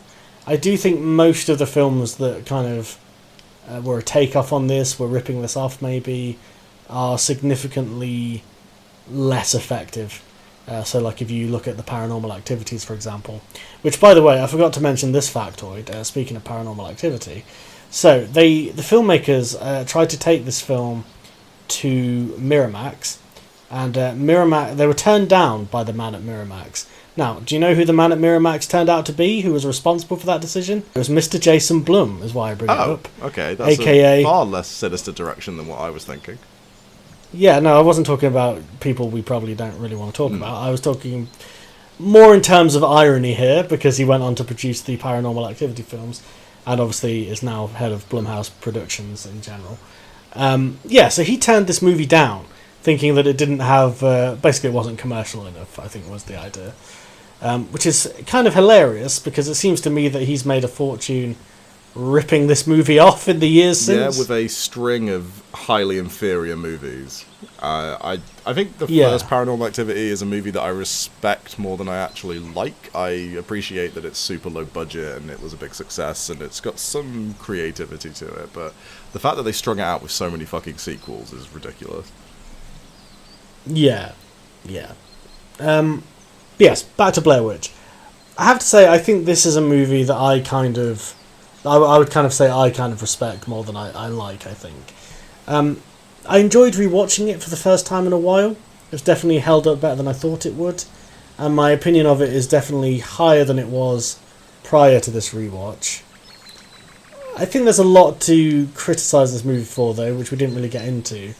And I think that is basically, as is the case with a lot of found footage films, in my opinion, I do think this would have been better served as like a 40-minute short rather than a feature-length film, because there is a lot of stuff which is just them running around in the woods that you can barely see because they've got the camera pointed to the ground and it's shaking around like fuckery. That's true. That's true. I mean, it lends to the realism of the piece, admittedly, and it's. I think it's a pretty well-paced movie in all things considered, because it's only 81 minutes. Like it's a breezy watch. Yeah, it is, but I'm always of the opinion that if you can whittle something down to a more punchy format, then you probably should. That said, I think for the most part it holds together pretty well. I think this movie was pretty well served by its marketing campaign and the whole trying to convince people that it was real and all the rest of it. Like, I think that kind of mystique that they were able to build around it with early viral marketing and stuff definitely helped this movie, and I think it helps it stick in the mind of people of our generation, let's say. Like, it kind of has an extra little, like, ooh, remember that, it was so spooky and all the rest of it. I do think, and this is not necessarily a critique of the film, but I think when people think back to the sensationalism and the spookiness of this film, they are more thinking of the marketing than the film itself. Yeah, the legacy. Which is not to say the film itself is... Yeah. Which is not to say that the film itself is not atmospheric. I do think there are stretches of this movie where my attention was waning. However, I am going to give it a fairly unqualified Kino, if only because I do think it is probably still, to this day, the best example of a found footage horror film. Okay, I mean... Certainly the most influential. Yeah, absolutely. I wouldn't put it as my pick for the best found footage movie. I've always kind of gone with Wreck, personally. Yeah, I mean, I like Wreck, but I don't find it as committed to realism. No, yeah. I mean, like, you kind of have to sort of throw logic out the window at certain points. But yeah, this one, I think, because I don't really even count Wreck as like as a found footage film. Really, I kind of count it as like it's a take on a zombie film more so than a found footage film. Yeah, I know it is a found footage film. Fair whack on it, I'd say. Yeah. But no, I think this one, the one thing about this one that makes me really enjoy it above the others is the realism of it. It feels very genuine, and the terror that the actors are experiencing, you can tell that that's genuine, and you don't get that with a lot of these other movies. You don't get this sense of like there's real doom and gloom and bleakness. It's kind of just, a lot of other found footage movies are content with shitty cheap jump scares. There isn't really any jump scares in this movie. It's all suspense and building of tension, and it's I don't know, this is a horror film that really does it for me, and I find consistent. I think like a lot of the films that kind of knock this off, kind of, I mean, Paranormal Activity we've riffed on a little bit, but like that is a prime example. They're kind of very like generic kind of ghosty movies and stuff, whereas I think what this movie has going for it is it kind of taps into this like American kind of gothic sensibility. Like, there's almost a touch of like Lovecraftian elements to it. I mean, we've talked about the folk horror thing, but there is also this kind of like this fear of the unknown and this fear of like, well, the incomprehensible, right? Because essentially, whatever the Blair Witch is, its nature is mercurial to some degree, right? Like, no one can really seem to agree on who or what this entity actually is. And there's also that element which is very Lovecraftian of like the environment is almost corrupted by the presence of this thing. Like, the normal rules of nature don't apply in these woods, right? Because, like we've said before, any direction you go in, you end up in the same spot. There's this kind of like sense of the dawning madness, which I think this film really digs into. Whereas a film like Paranormal Activity is more about watching doors open and close suddenly, Yeah, no, I feel that. I think one of the things that I did notice on this watch as well, and I think really feeds into what you were saying about like how the environment has been corrupted by this evil. There's a lack of wildlife. Yes, there aren't a lot of wildlife noises. Yeah, like you don't really get a sense that there's anything living within these woods. It's almost like when they get past a certain point, like when they go past those fishermen, it becomes like the Blair Witch's domain. Yeah. It's not. Yeah, it's not a forest anymore. It's this kind of eldritch location. And we do get from the interviews with the locals at the beginning where they do talk about how like no one goes up there. Nobody goes near it. They know not to go near there. And again, I think that's just playing into that folklore thing. Like, every small town has like that place where something bad happened, or that place that people don't go. It's totally folklore, and it's totally, like I've mentioned Lovecraft. That's also a total trope that Lovecraft uses. That thing of like, you don't go up there, young master. There's all sorts of evil. Folk don't like it. That's always a trope in those stories. So I think it kind of plays into all of that stuff. And I think this movie is certainly the most kind of iconic use of that found footage kind of gimmick, if you like, that conceit. Yeah. So. Anyway, that's the Blair Witch Project. Shall we move on to your choice? Yes. Marky McMark. The Borderlands. As we Yes, as we wait for the marketing Roo to return. Will he ever come back? I hope so. I'm losing a lot of blood.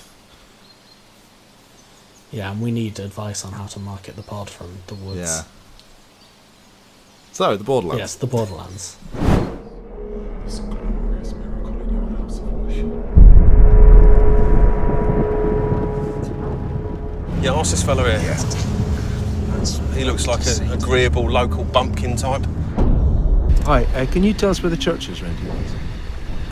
Yeah, like, you know, it's a big pointy building with a spire on top. Please be quiet. Now we're going to examine the altar. And here's the crucifix. Must cross-check crucifix against video footage. Deacon, what we saw up there was not normal. Was not normal. After a supposed miracle happens in a rural English church, 3 men are sent in by order of the Vatican to investigate. These men are Gray, a brash and foul-mouthed tech guy, Mark, a buttoned-up man of the cloth, and Deacon, a booze-addled man whose faith is only just hanging on by a thread. The 3 men are initially skeptical of the footage they have seen, but as each night progresses, they bear witness to a string of horrifying supernatural occurrences that indicate something far more sinister is at play. So, Aidan. Marc. You hadn't seen the Borderlands, had you? I had not, no.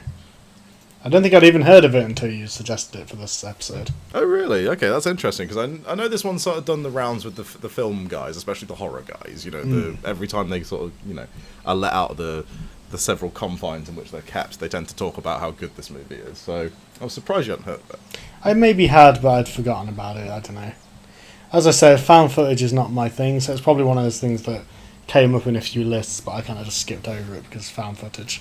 Yeah, I mean, I'm kind of the same. Like, I don't actively seek out found footage movies. What turned me on to this movie was actually Marc Kermode.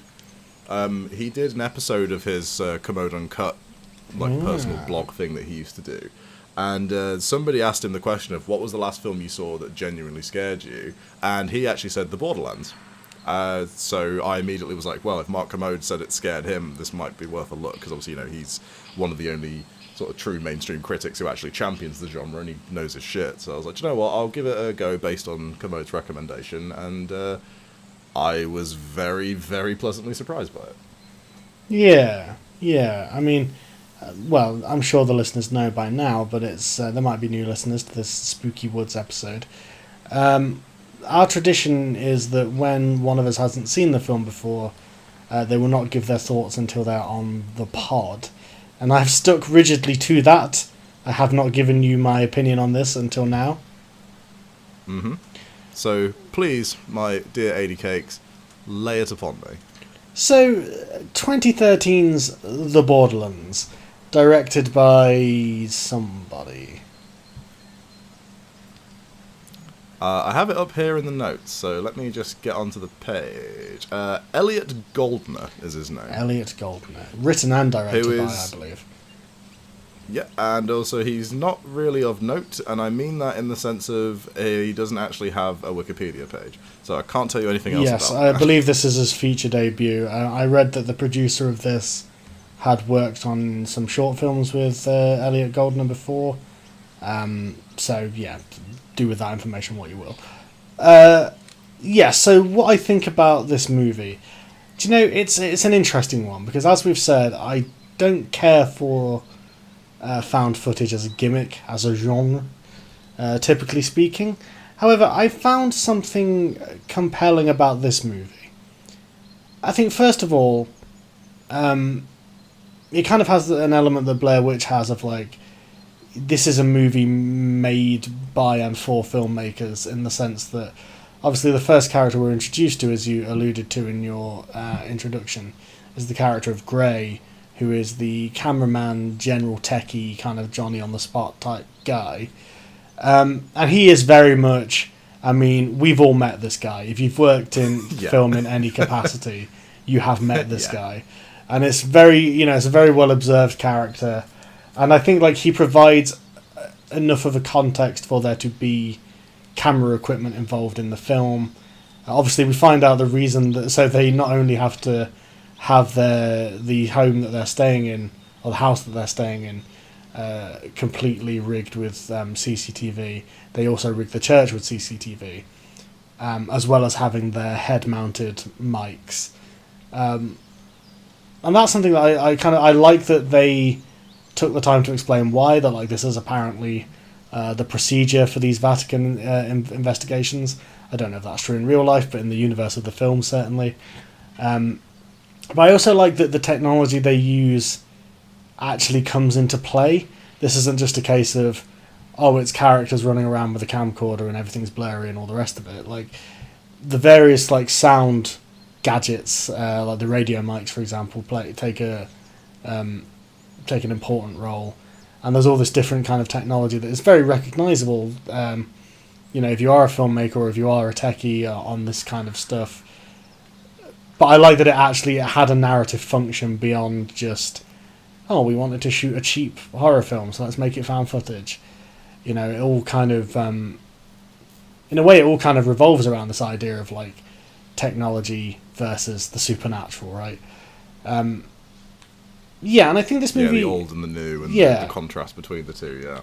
And I think this movie gets away with some of the stuff that I normally don't like about found footage. When we get to the ending, I do have some questions about how this footage was ever salvaged.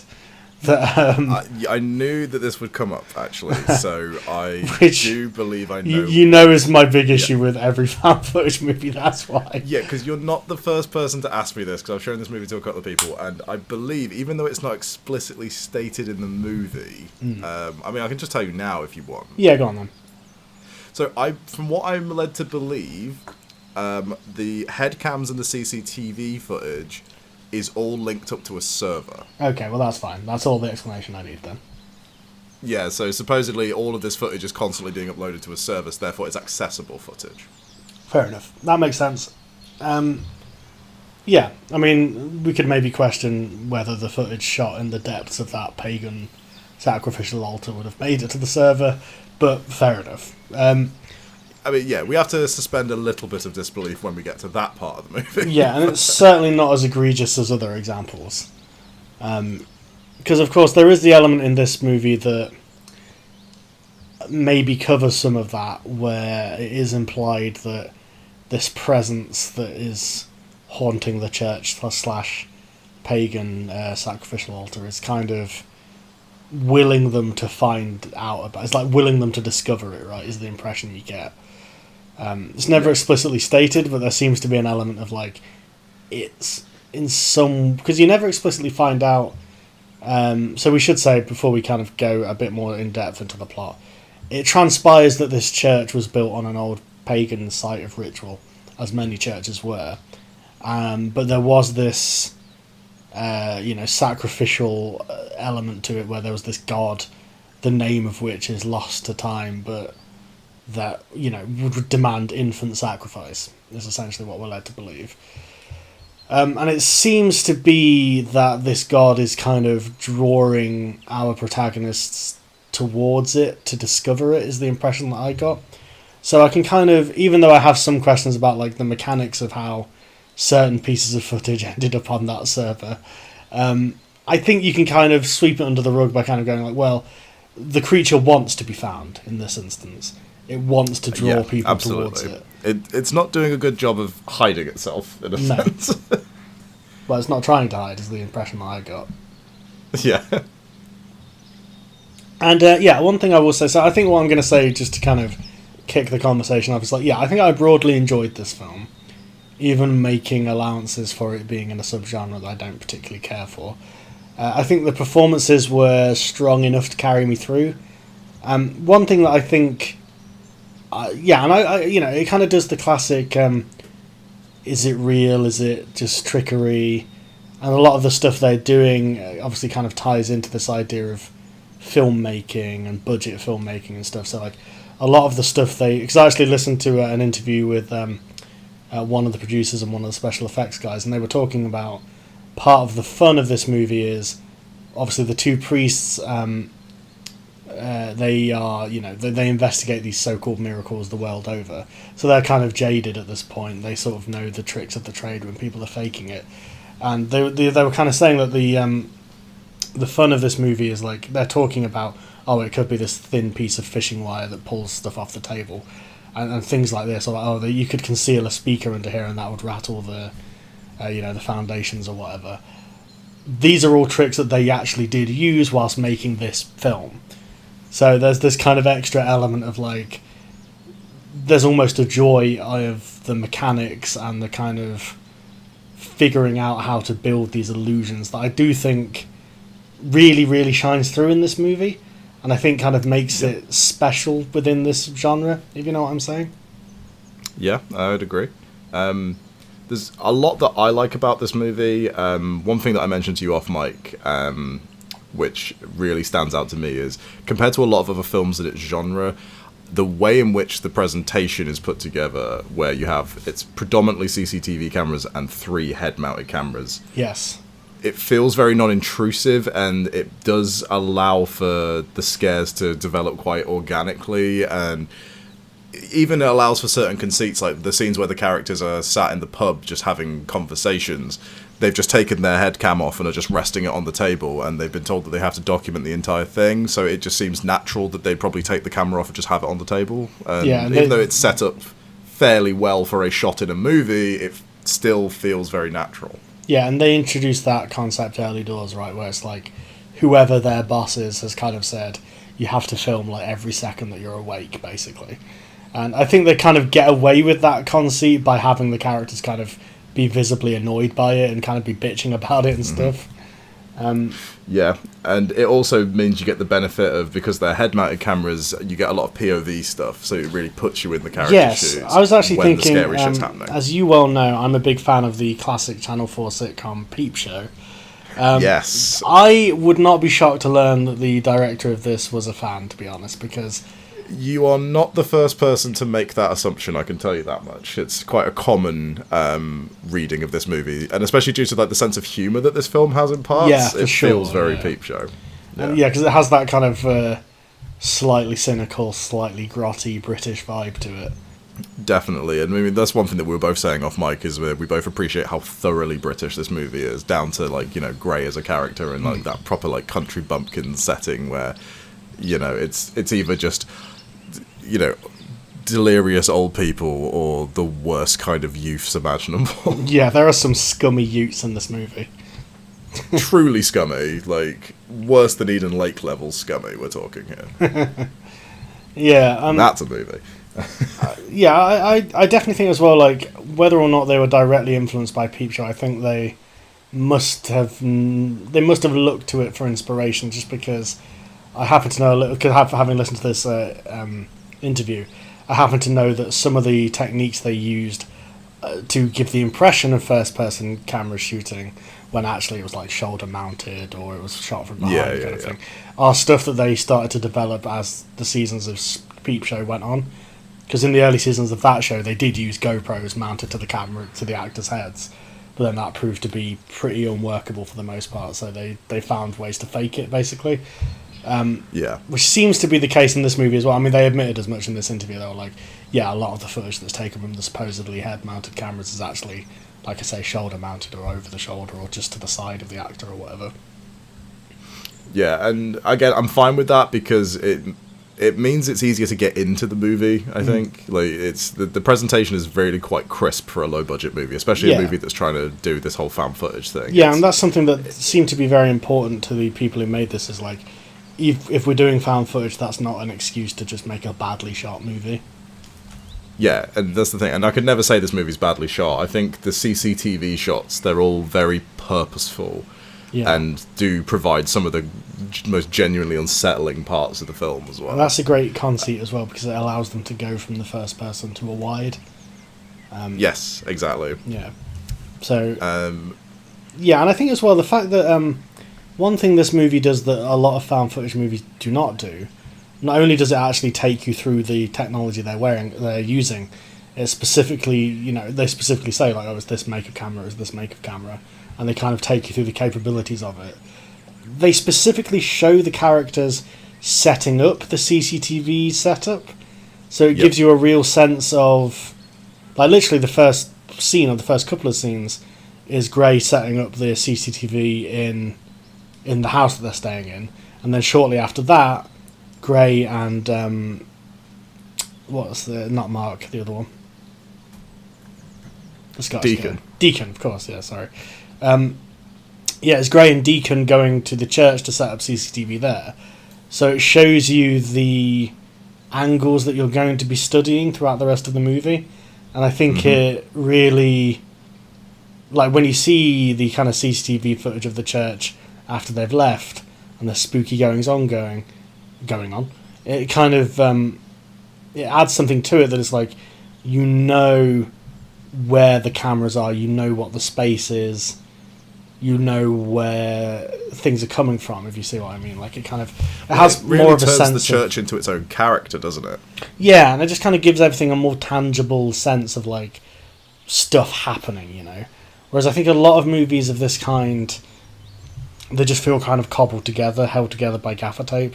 Whereas this, as you say, it feels purposeful. It feels more, it feels more selective on the shots that it's using.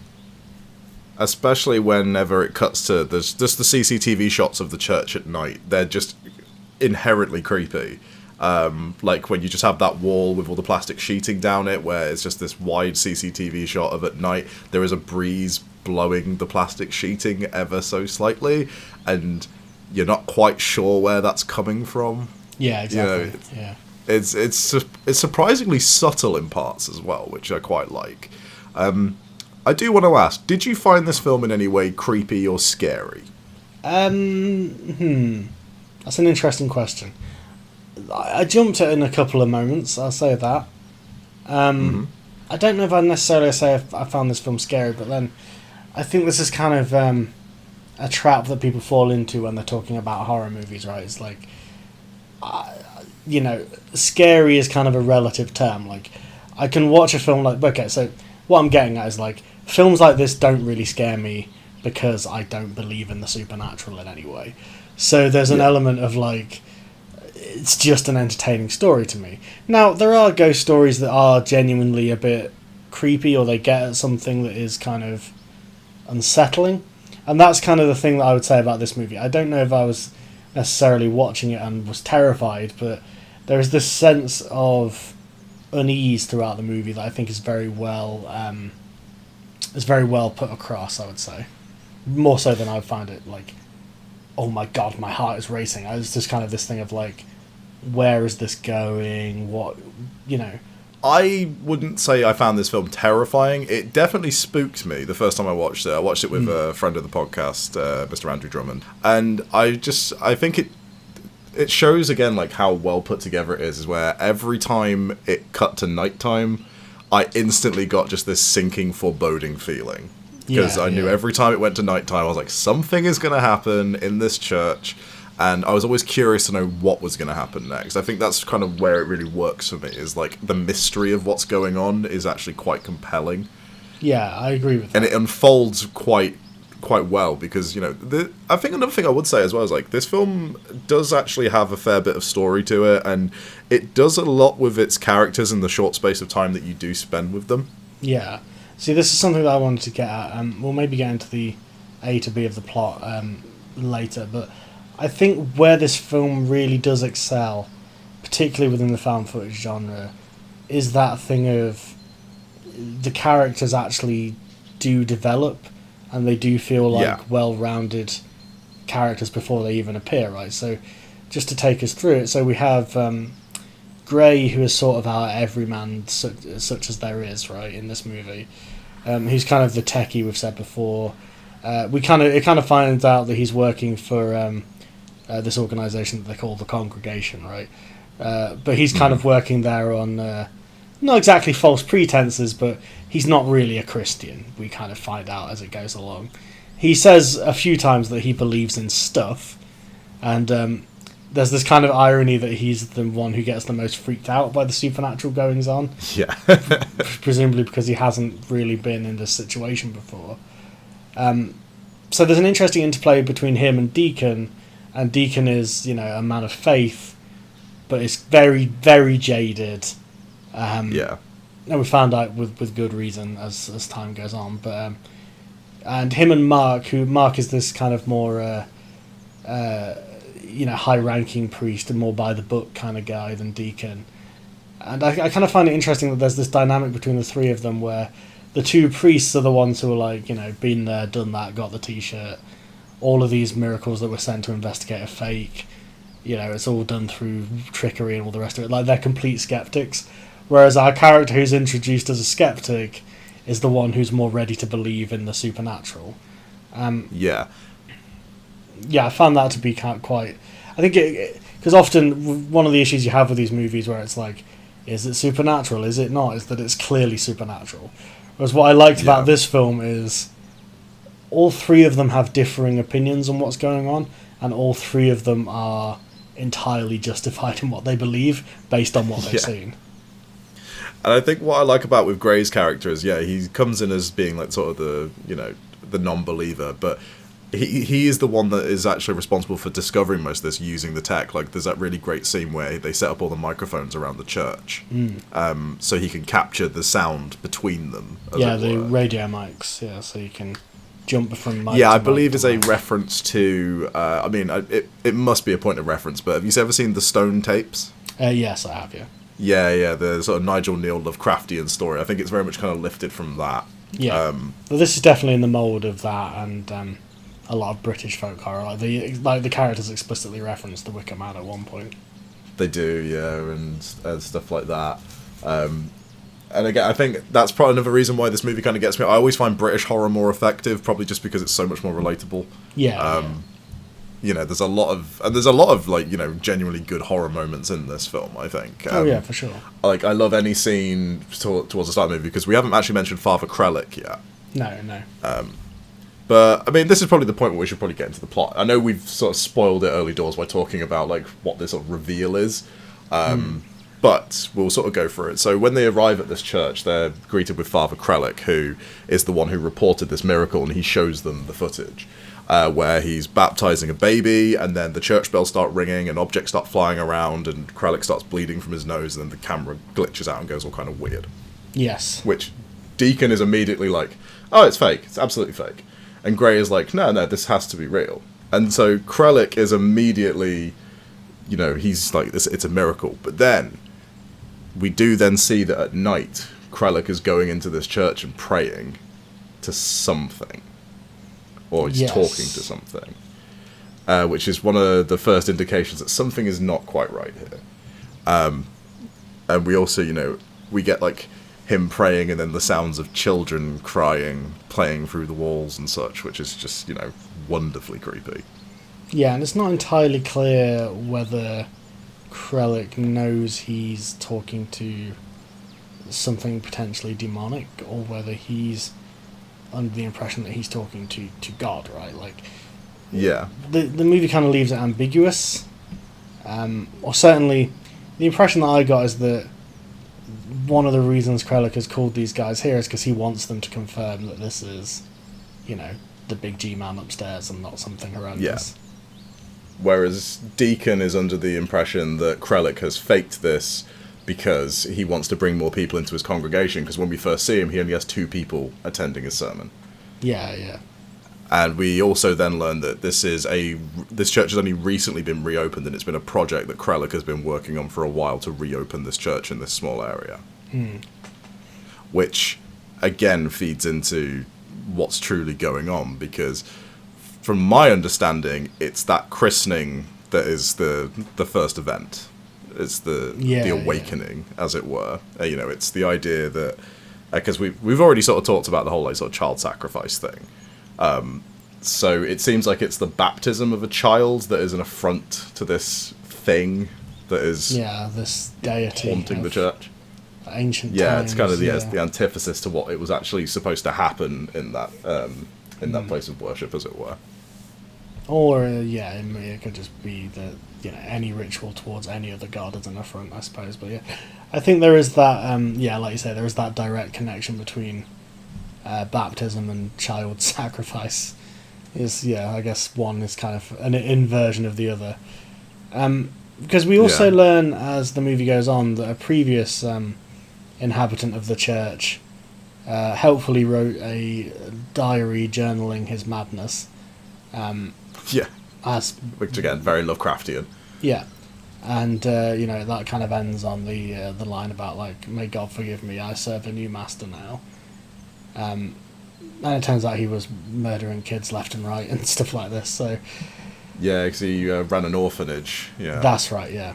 And he felt like he has, like, divine inspiration to start the orphanage, because there's a line in his journal where he says, like, the purpose of the orphanage has now become clear, which is kind of terrifying, right? Yeah. Yeah, so that's kind of bubbling away.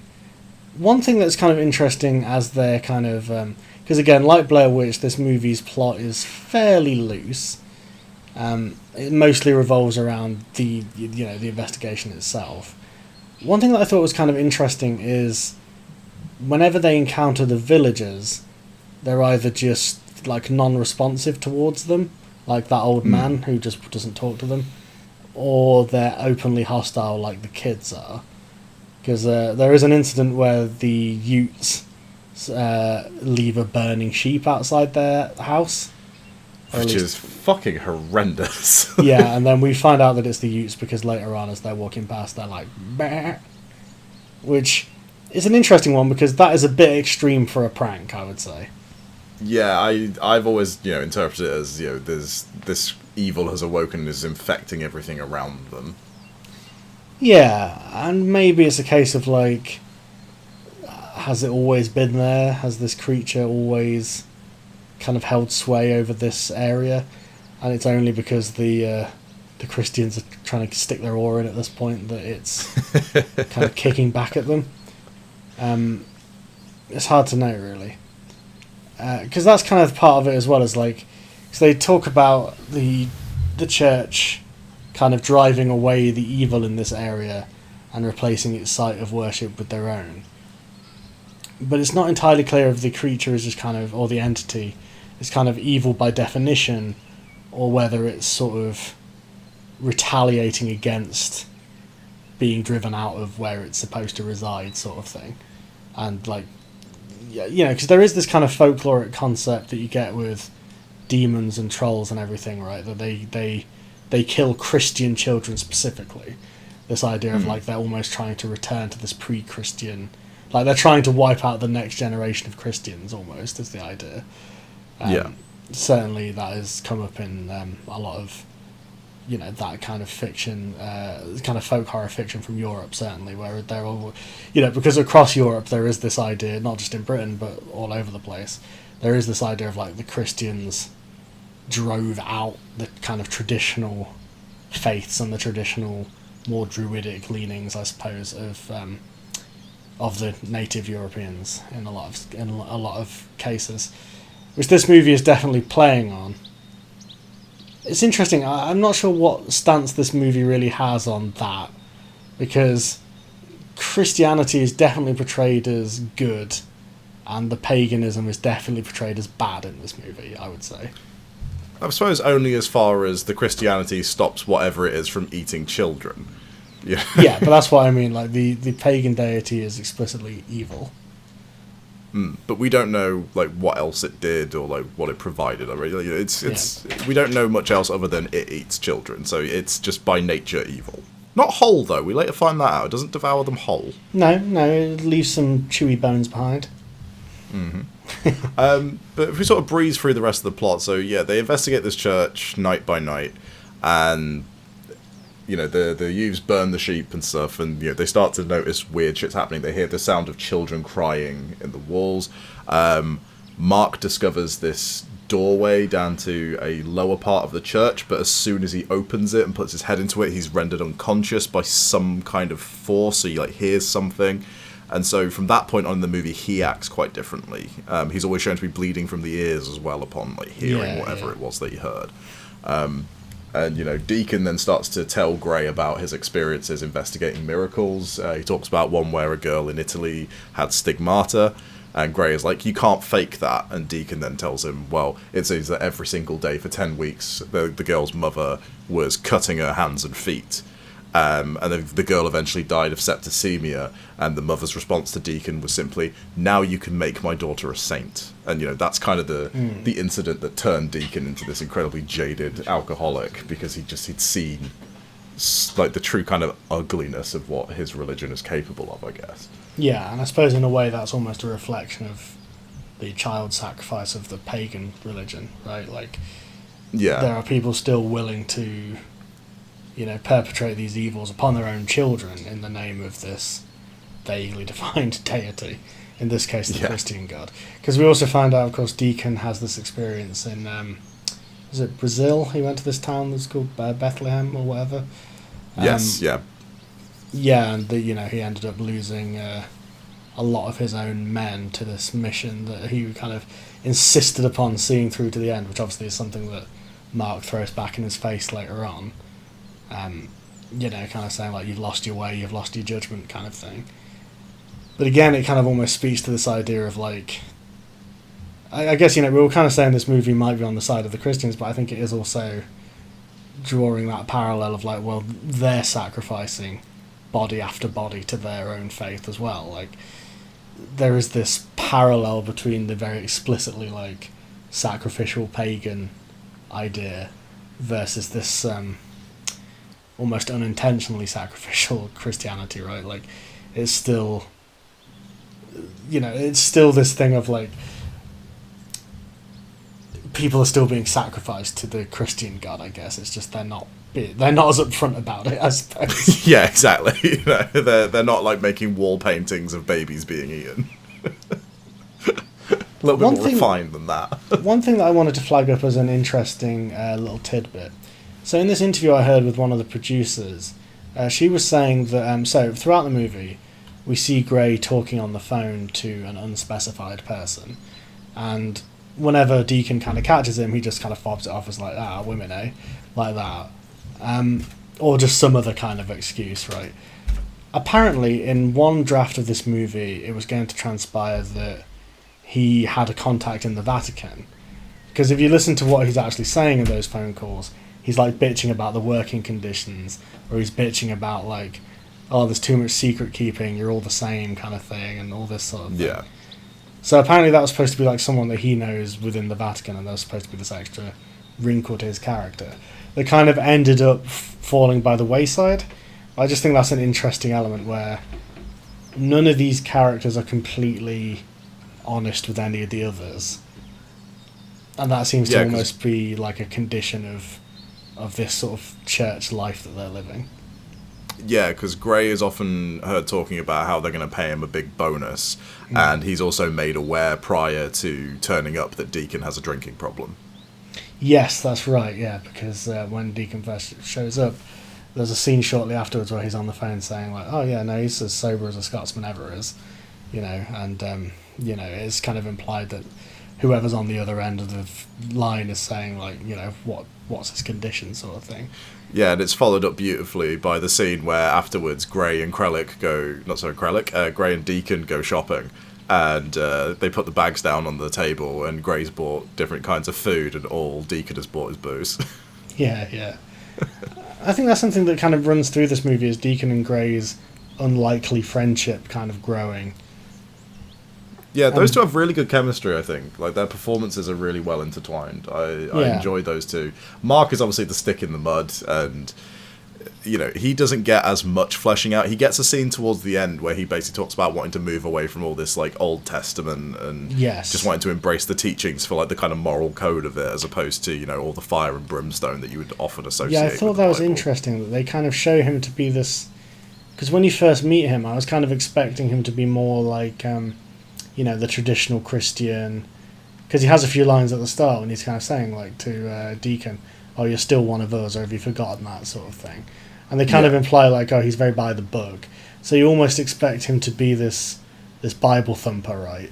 But as it turns out, as the movie goes along, you kind of learn that Deacon is almost more the Old Testament guy, and Mark is actually, he's fairly progressive in his take on Christianity. He says about, like, because like you say, that speech I think is really well done by the actor, where he's kind of ranting about, like, yeah, I want to move away from all this. I want to embrace science because I don't see it as naturally opposite. And he even has that line about this is quite intense for a Catholic to say, but he says that line about, "Do I believe the world was made in 6 days? No, I don't."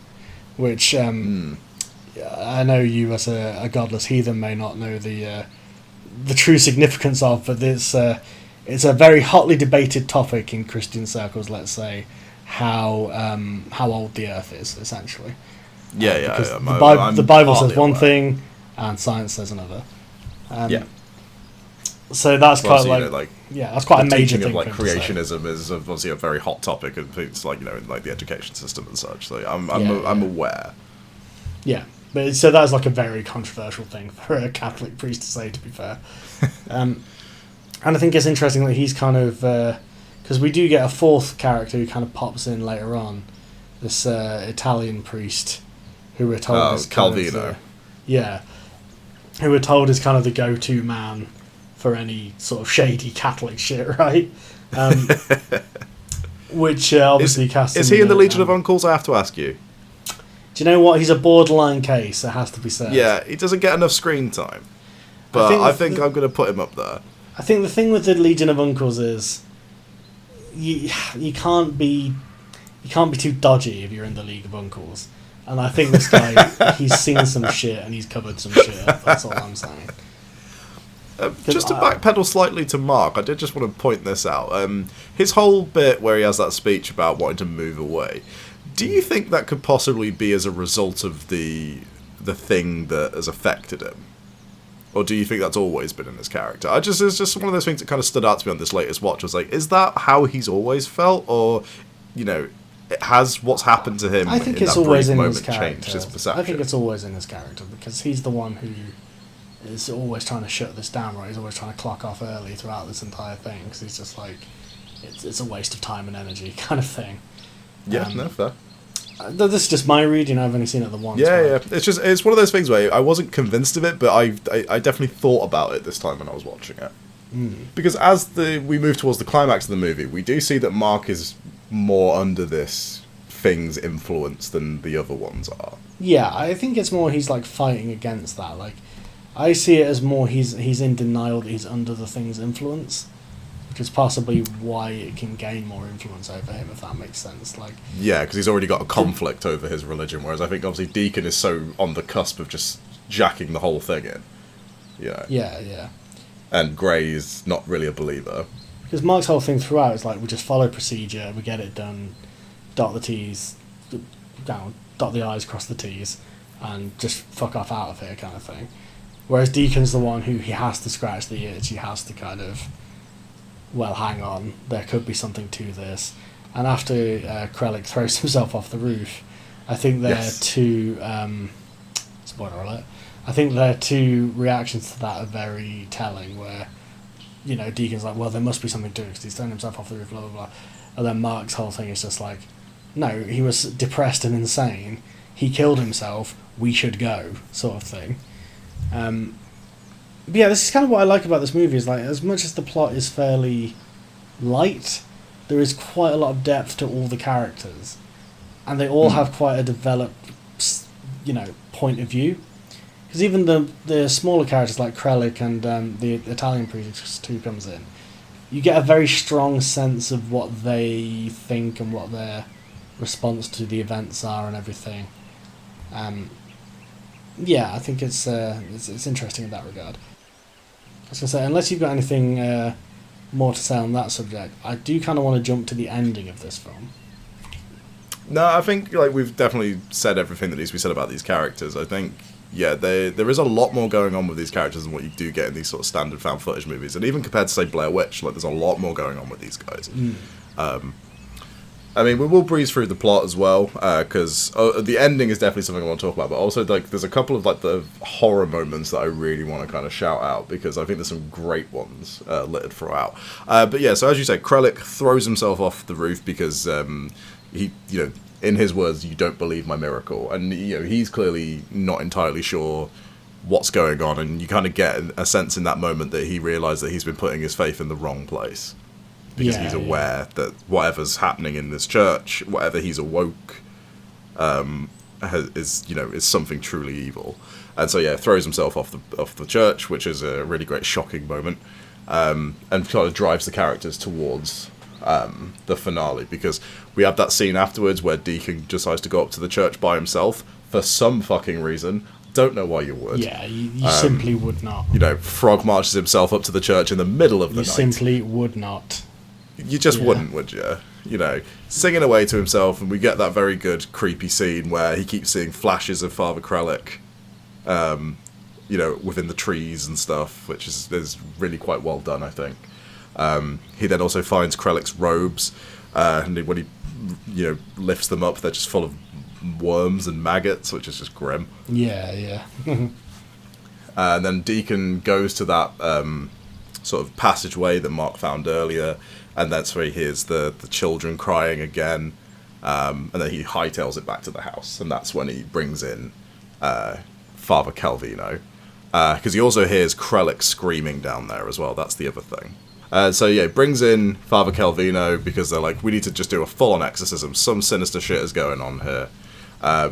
And then obviously they go through the diaries and such, and they talk about how the church was built on top of a pagan ground, and like the orphanage and stuff like that. So we've already kind of spoken about those elements.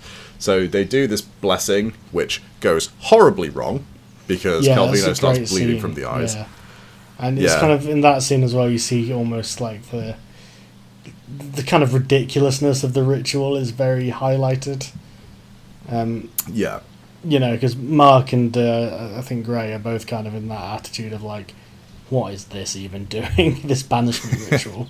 And obviously it does fuck all, because it just pisses the thing off. Lights start exploding, people are thrown about the place, Calvino starts bleeding from the eyes, and the camera's cut out. And then when they come to, Calvino is nowhere to be seen. He's gone. Mark is dead. Yep, seemingly dead. And so Gray and Deacon end up going down into this underground part of the church, which we've never fully seen up until this point. This is the first time we see it. So they immediately go down into this really confined series of underground tunnels. They can hear Calvino in the distance, so they're trying to find him. They also then spot Mark down there. Yes. And the last time and I believe, again, like, this is where my sort of idea of the details goes funny. The last time we see Mark, he's seemingly dead upstairs, isn't he? Yes, he is. Yeah, and then Gray says that he believes he saw him come down here. Yeah, so that's or not something to that clear. effect. Yeah.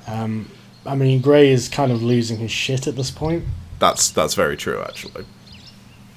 So they go down through this series. I wasn't too sure about what I was supposed to take from that, to be honest.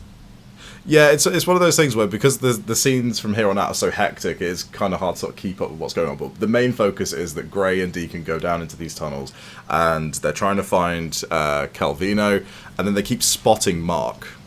Like, he's in almost inaccessible places that they keep going into, and it gets tighter and tighter and tighter. Yeah, this scene really triggered claustrophobia in me, actually. Yeah, I completely agree. I mean, one film that it can't fail to remind you of is The Descent, which does that too. Sure. Brilliant. Especially effects. when they're in that bit where they realise it's too tight, but also it's kind of blocked off behind them suddenly. Like, they just can't. Yeah. This is the bit of this movie that everyone talks about, is the very end, in which they crawl into this incredibly tight space, and they start to comment on how it feels wet. Yes. And you can definitely see the rocks, and the formation looks very different. It's gone from stone to something almost flesh-like. Yes. And then Deacon reaches an impasse where there's like a membrane with almost like a sphincter that closes up in front of him. Yes. And so he tells Gray to go back. Gray can't go back. He's closed in as well. And obviously, the sort of intense fear of everything starts to set in. And then the ceiling and the wall start to drip. And you then have the camera cutting in and out as they're screaming about how it burns, and we just keep seeing flashes of their skin and their flesh being burnt off, all the while Deacon is reciting the Lord's Prayer. And then it just ends. Yeah, that's the end of that movie. Yeah, so clearly we're supposed to take it that they've somehow been literally consumed by whatever is lurking below the church, right? Like, it seems like they're being burned by stomach acid or whatever. Yeah. They are quite literally in the belly of the beast. Is this is the very sort of reading it's for very me, like, reminiscent of a Lovecraft story, which I can't remember what it's called. So I'm sure nerds in the comments will yell at me. But there's a Lovecraft story where it's like there's this thing in the basement of a house, and it's banging against the wall and blah blah blah blah blah. And eventually, as the story goes on, they uncover this thing, and it's this. They think it's this like writhing serpent-like creature, from what I remember. But then, as it goes along, they realize like this is just like the finger of the entire beast, right?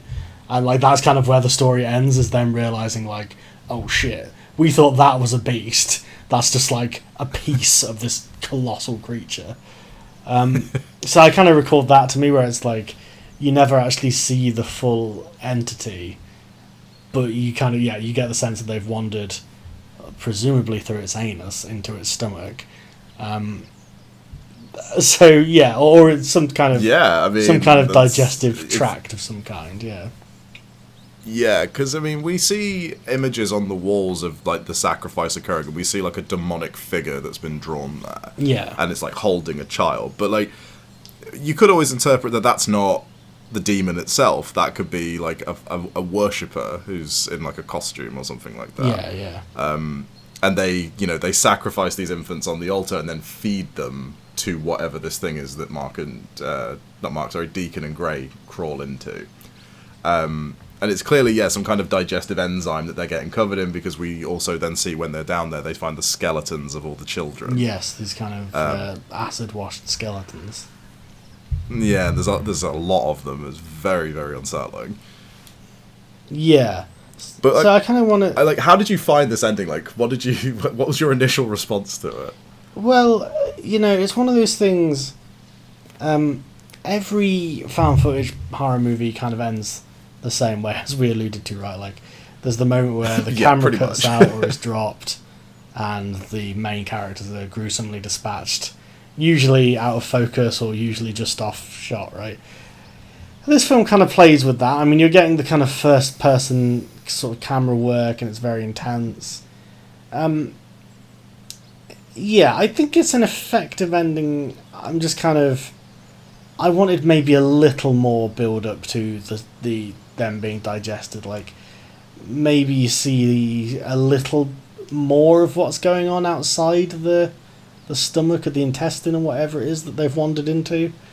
Because this is a movie where as much as I liked it, I think my slight frustration with the ending is like, I wanted not an explanation, not an objective like, this is definitely what happened, but just a little bit more of the mythos, just a little bit more of an idea of like what exactly this thing is doing. Because I know that part of the horror of this movie is that obviously, as the old Italian priest says, like, this is an entity, this is a god so lost to time at this point that like we don't even know its name. We don't even know what this thing was called, let alone what it is. Personally, I would have liked maybe just a little bit more of like, okay, so it takes human sacrifice, we know that, but like, what is its deal outside of that kind of thing? Like, is it just here to consume and destroy? And if so, why did people worship it? Is it just because it was powerful and had influence over them? Or is there a little bit more to it than that? Yeah, I do see what you're saying there, because due to the sort of vague nature of what it is, it does make the ending feel like it's shocking for the sake of being shocking, whereas, I mean, I feel like it is earned to a degree, because there's enough stuff peppered throughout to imply that something truly old and unknowable is at play. But yeah, I'm kind of with you in that I would like to know a little bit more about what's happening. I think it's a perfectly serviceable and effective ending, and one that's going to be permanently seared into my head. Yeah, it works on the scare level, I think. I think I just maybe could have... Considering how deep the movie goes into certain aspects of it, like the kind of nature of faith and like the dark side of that, I think I would have liked a little bit more explanation of... Not even explanation, just exploration, I suppose. Because I do like the scene in the pub where they're talking about the difference between Christian faith versus paganism. That element where Grey kind of brings up the idea of like, well, you put your faith in the great what if, but the kind of druids, as he says, they believed in real things, the sun, the moon, the earth, all the rest of it. I felt like that was a really interesting thing to bring up, but the movie kind of doesn't really explore that idea in a way that would have been perhaps more interesting from my perspective anyway. Because to me, all we're really talking about in this movie is two great what ifs, right? There's the Christian god and whatever this pagan deity is supposed to be. Because I think they could have made more of that thing of like, oh, this is this like tangible creature that exists in the earth and is kind of flesh and blood and bone, whereas God is this far away, distant, impossible to please father figure. I think they could have done something with that, or done something a little more with that. Because obviously they're kind of doing that in the sense that the way this creature kills them is very physical, like they get digested by this kind of tract, whatever it is. But I think I kind of wanted more of that, because so much of the creature's presence is metaphysical, like it's influencing people's minds, it's dragging crucifixes off the wall and all this kind of stuff. Like it's, but obviously it's doing so through invisible telekinesis or whatever, right? Again, we don't get it's very vague. That's the thing, and I can understand why that's not particularly satisfying. I like vagueness, but I'm still with you on that. I would like a little bit more, especially because it is lifting from like a lot of Lovecraftian stuff. Do you know what a film Lovecraft was big I would like to bring up is that I think actually this movie could have borrowed more from is John Carpenter's Prince of Darkness.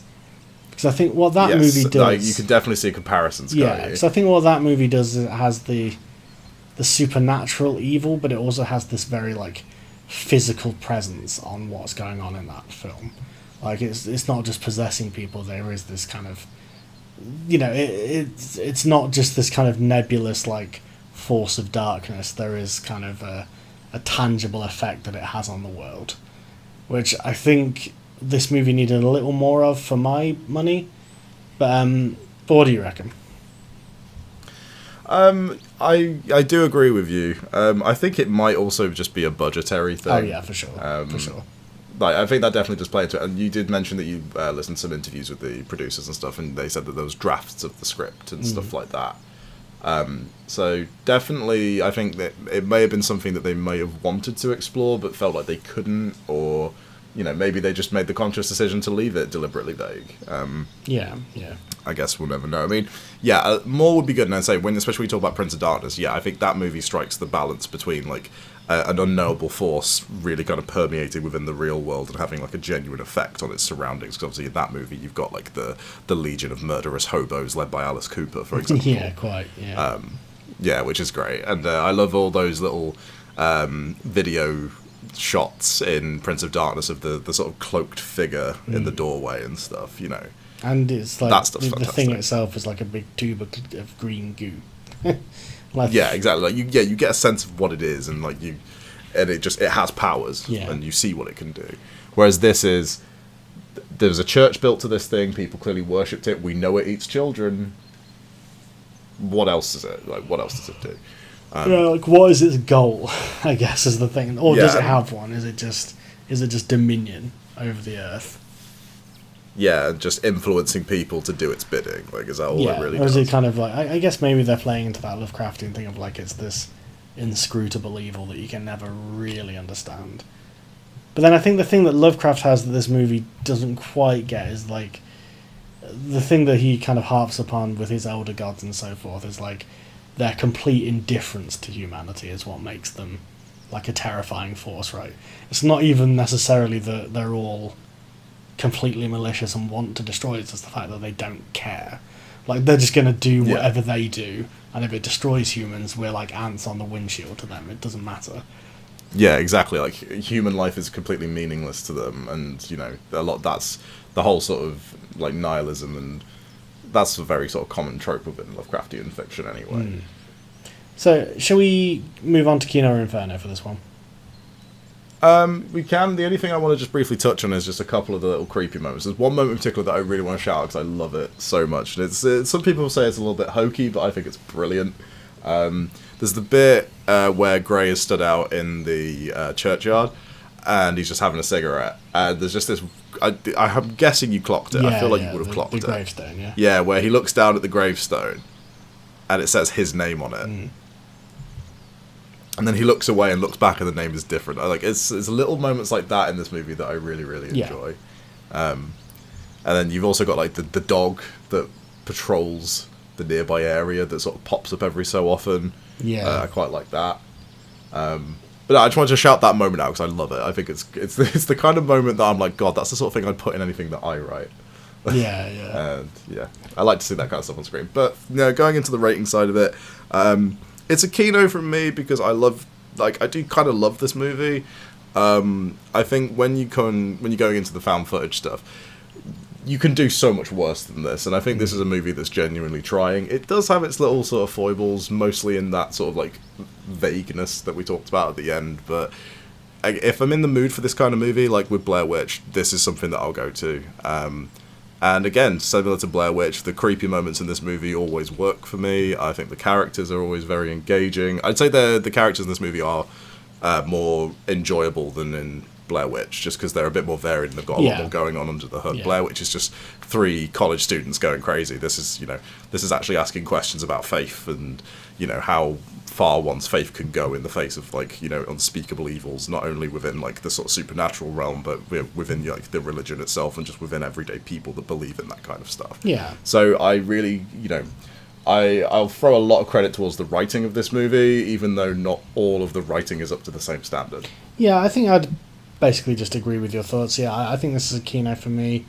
I think in terms of the found footage thing as a gimmick, as a genre, this is a movie that is clearly made by people who have had similar thoughts about the genre to me, because they kind of go out of their way to explain why the film is going on, why it's happening in this particular way. And throughout the film, Gray's whole thing is introducing new recording technology to the situation to see what they can find, and it kind of builds from there. So I definitely really appreciated that element. It feels like a movie that isn't just saying, let's just have a shaky cam, cheap camera movie and get it over with.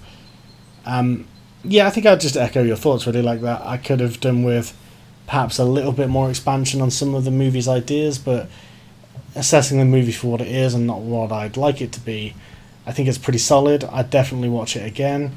It has an overwhelming Britishness to it, which I found quite entertaining. The acting is all good, strong performances. So I think all in all, really, although it's maybe to me hampered by the fact that it's in a particular subgenre, if I was going to pick out a found footage movie to watch, I think this would be pretty high up on my list. Yeah, definitely. Yeah. And I'm glad you enjoyed it, because I know I've recommended this to you a few times, so I'm glad to know that you did actually enjoy it.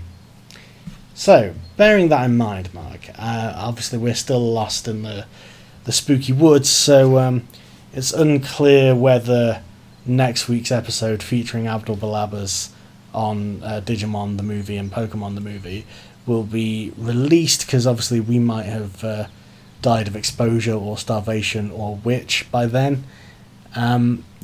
So obviously, if you want to listen to that, I mean, obviously, if you want to keep your eyes out for that and make sure we've survived our ordeal, you can find us on you can find us on Apple Podcasts at Kino Inferno. You can find us on Spotify at Kino Inferno. You can find us at Twitter at Kino_Inferno. You can find us on Instagram Kino Inferno or _ I can't remember, but it's there. You can find us on Stitcher, Kino Inferno. So it's goodbye, possibly for the last time from me, Aidan. And potentially goodbye for the last time from me too. I just want to say sorry to Aidan's mum, because I know she'll beat me up if I don't. She'll find my corpse and stomp on it, I think. But yeah, it's goodbye from me. And it's goodbye from me, the Blair Witch. Have a spooky time, y'all.